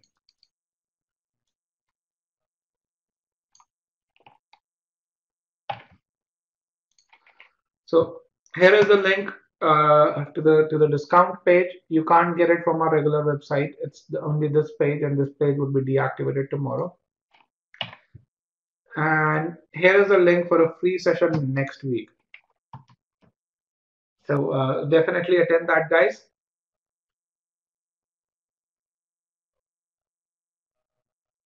And at this point, I'll be happy to take any questions that you have.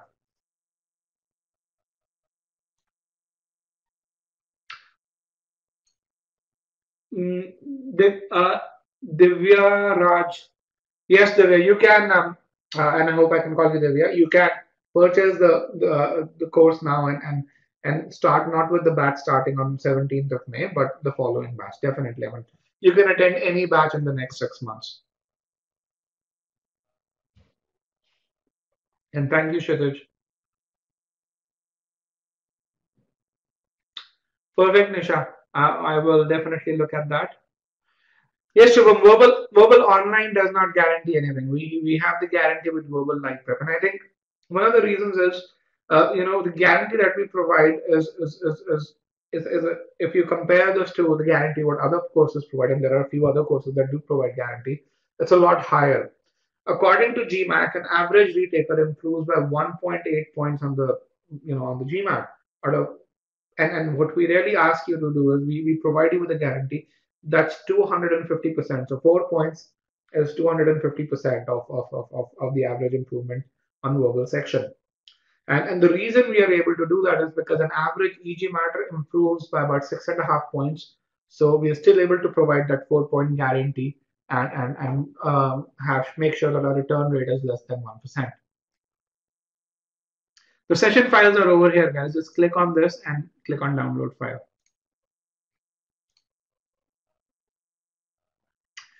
To what extent can a score improve? Can a 490 go up to a 780? I think if you were to ask me, can, yes, but it would definitely require more time. Again, the amount of improvement and time are in some way proportional. Not directly, but if you were to really just say, um, here is an example of a guy who improved, one of our students who improved from a V21, which is, I think, about like 25 percentile to a V91 and oh, V41. I'm sorry, and you can really see that the class schedule is over here, guys, at the top. Here is the class schedule. It says calendar VLP May batch. I can reduce some of these so we have a bit more. Sure, Nisha, I will do that. So the class schedule is again over here, guys. If you're stuck at 710 or 720, you've got to figure out what is something that would allow you to answer two more questions correctly. That's about it. Just two more questions.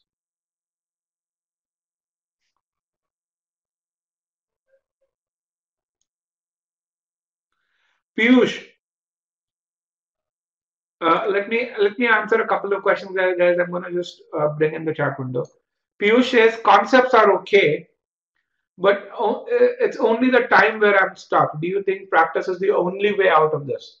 So frankly, I've seen a lot of people make this statement where they really lack is A, they do lack the knowledge of concepts, and B, they do lack in their application. And if you really want to check this out, Piyush, one of the things that I would really say is take our diagnostic tests, which are there as a part of our free trial. And you know, those are very that they give you a lot of time and see the score that you get. You'll get an individual percentile score for sentence correction, for critical reasoning, as well as for reading comprehension. And you know, if you score really well on those, then you can really say timing is your problem. But I haven't seen anyone do that. And trust me, about 200 people register on and take those tests every day. Kshitij, if you join now, you and if you put in about 150 hours, you will be able to finish the course. Yes. Archana, if you have your exam in 18 days, I would not recommend that you take our course. You take the verbal live prep course. I'm sorry. I would really recommend that you take the verbal online course. It has helped many people ace the GMAT in less than 10 days or so, or even slower, or even sooner. I'm sorry. After speaking for a couple of hours, I'm not as coherent as I would like to be. And here is an example of a student who actually improved in less than 10 days. So that's the music that would play if you play the video over here. So again, if you can put in about 40 to 50 hours, then our courses can definitely help you move over from 33 to 35, 36, 37. In fact, we actually have an entire section of students who improved in less than 30 days. And this is just a very small uh, very small sample over here.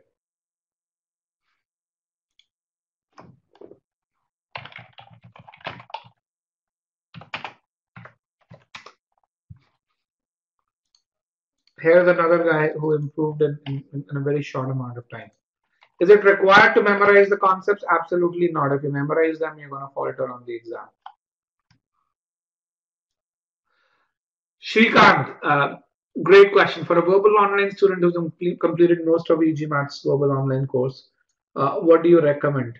What I really recommend is make sure you focus on application. You're prepared for every session, and after every session, you kind of look at the OG questions once again.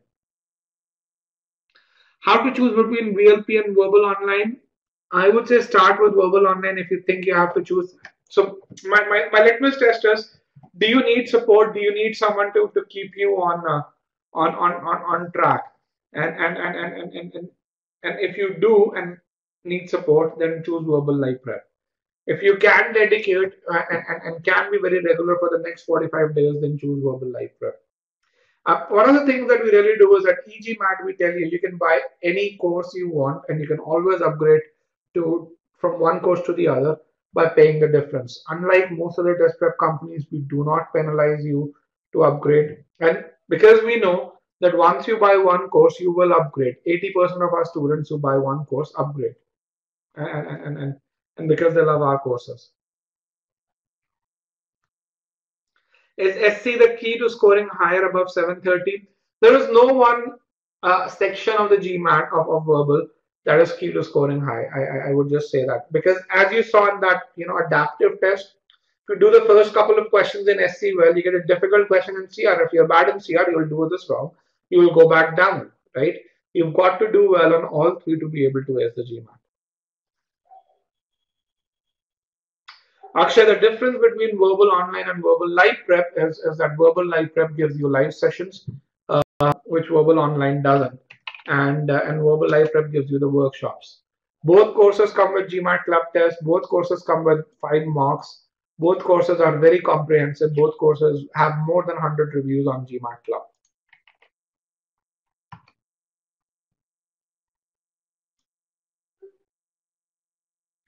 Vikas, really good question. Just the prerequisites. The reason we call them prerequisites is because that's something that you have to study before the live session.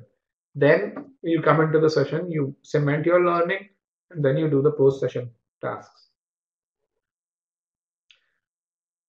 Um, IR course. What do you want me to talk about? I think I can give you a link to the IR course, and you can really see some of the testimonials that students have.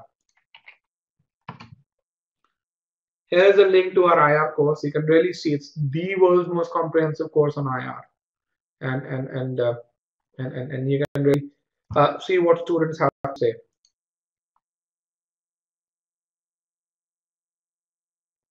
Well, it depends on where you're starting, right? So if you really say if you start with a 530, then I think what I really said is about 200 hours. If you start with a 620, then the number of hours reduce correspondingly.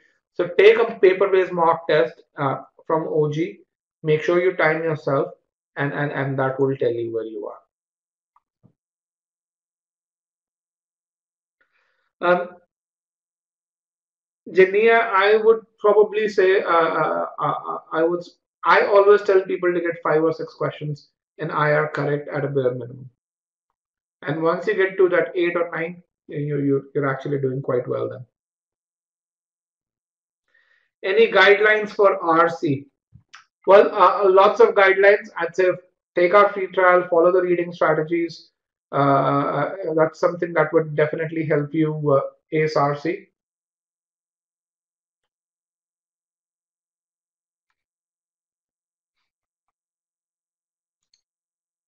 And again, here is a debrief that I can really say where a student really talks about how she or he, I don't remember what it was, is Darcy.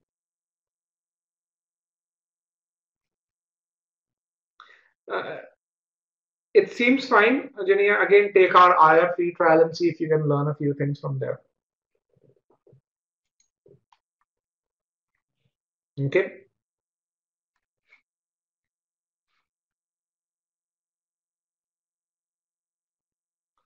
Shrikant, you should take mocks once along with workshops. And on an average, I recommend you take about 5 to 6 mocks, and if you see you have 4 workshops, so you intersperse one mock and one workshop, and I think that would actually give you a lot more solid practice and test preparation and test mentality. Attend the strategy session 2 in about 2 weeks to know more, or look at the e-GMAT blog where you can get the recording of strategy session 2, and that actually clearly outlines how you should go about doing that. So it comes in your account. So if you go to your my profile page, it should be there. If you can't find it, write to support@egmat.com. Someone will respond to you.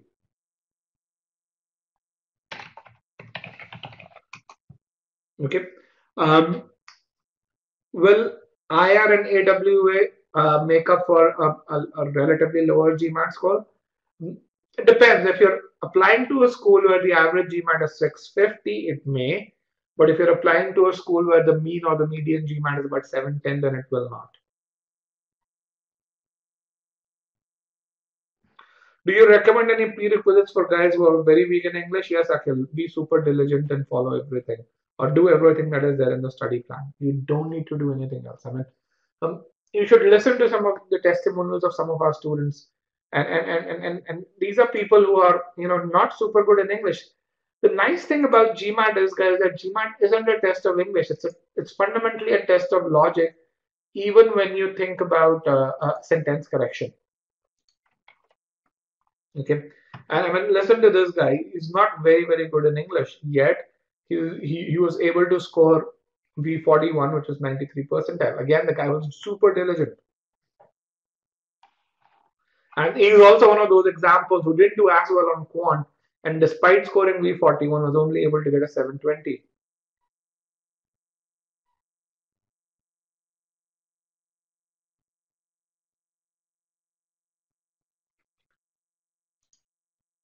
How do you rate CAP test? Not very high, if you want my frank opinion. The mocks that are rate high are Manhattan GMAT. Veritas mocks are still decent, and you have 4 mocks from GMAT prep. Why do you need anything else? Yes, we do, Prasad. So in terms of how would I rate MGMAT? So GMAT prep, absolutely good. And MGMAT is decent for practice. It'll get you in the groove, but I would not take uh, their scores as the scores that you would get. I wouldn't. And 5 marks are more than enough, yes. Yes, Shitesh, all the weekend classes are held on Saturday and Sunday. They're held in the same time slot, 7:30 p.m. IST, 7 a.m. Pacific. GMAT Quant, Jeff Sackman's books. We may launch a Quant course soon. We're still debating on that because we have about 4 of our faculty members who have a perfect score on Quant. So uh, if you miss one weekend class, you get access to the recordings right on Monday, so you can view the recordings and or as I say, you get access to up to 4 batches. So you can actually attend the same class in another batch, or you can attend the classes even which you have attended again in the next batch. Where do you study quant from? You study quant from one of the books, which is either Jeff Sackman's or Manhattan GMAT, and till we launch our own quant course. Here is the link for the free session, which is there next week, guys. All right, any other questions?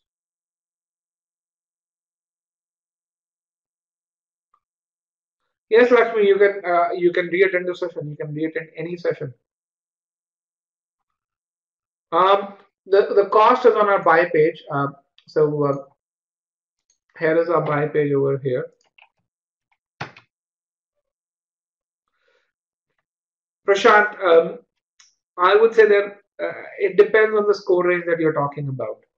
Okay. Prashant's question is the scoring of Manhattan GMAT mocks in sync with that of the actual GMAT? It depends on the score range, I would say.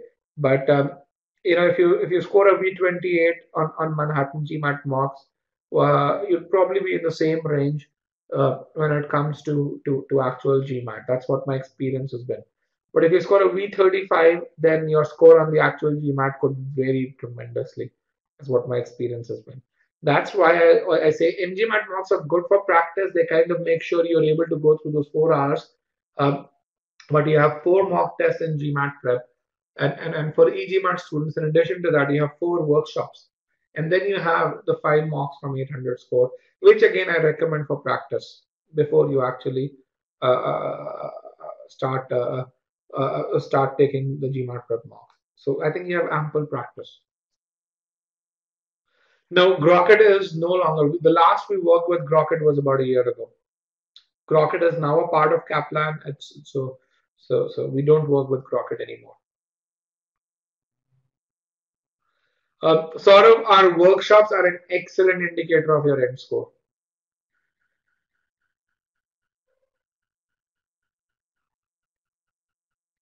Is IR going to make a difference while selection? Um, so only to a certain extent, yes. If you have a very low IR score, then people may be concerned about it. But if you have, but you won't be chosen if because you have a super high IR score. So it's a necessary indicator, but not a sufficient one yet. Guys, the link for mock test you've got to write to support. Okay. Where can you get some consultancy for our Singapore B schools? So we work with many admission consultancy companies, but if I really recommend myessayreview.com. It's a company that is run by Poonam, and it's a boutique firm. And the nice thing about it is that Poonam is one of the few AIGAC certified admission consultants. And just to tell you, say only the Stacy Blackmans of the world are AIGAC certified. And so the nice thing about her is she works with every client on her own. And we've had great success with our students with Poonam.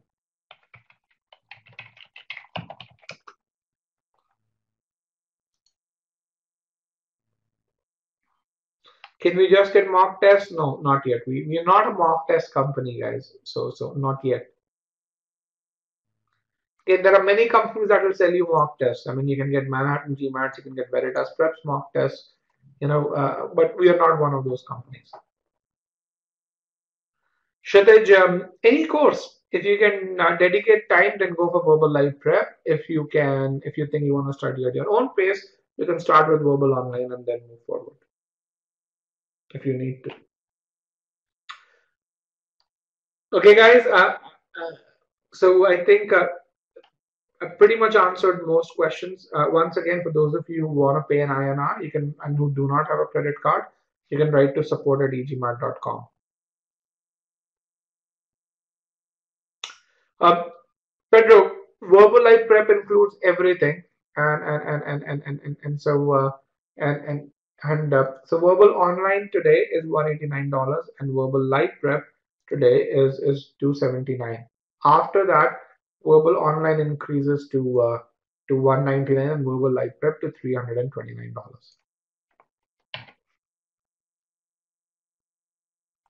All right, thank you guys. I enjoyed this session. I hope you did as well. And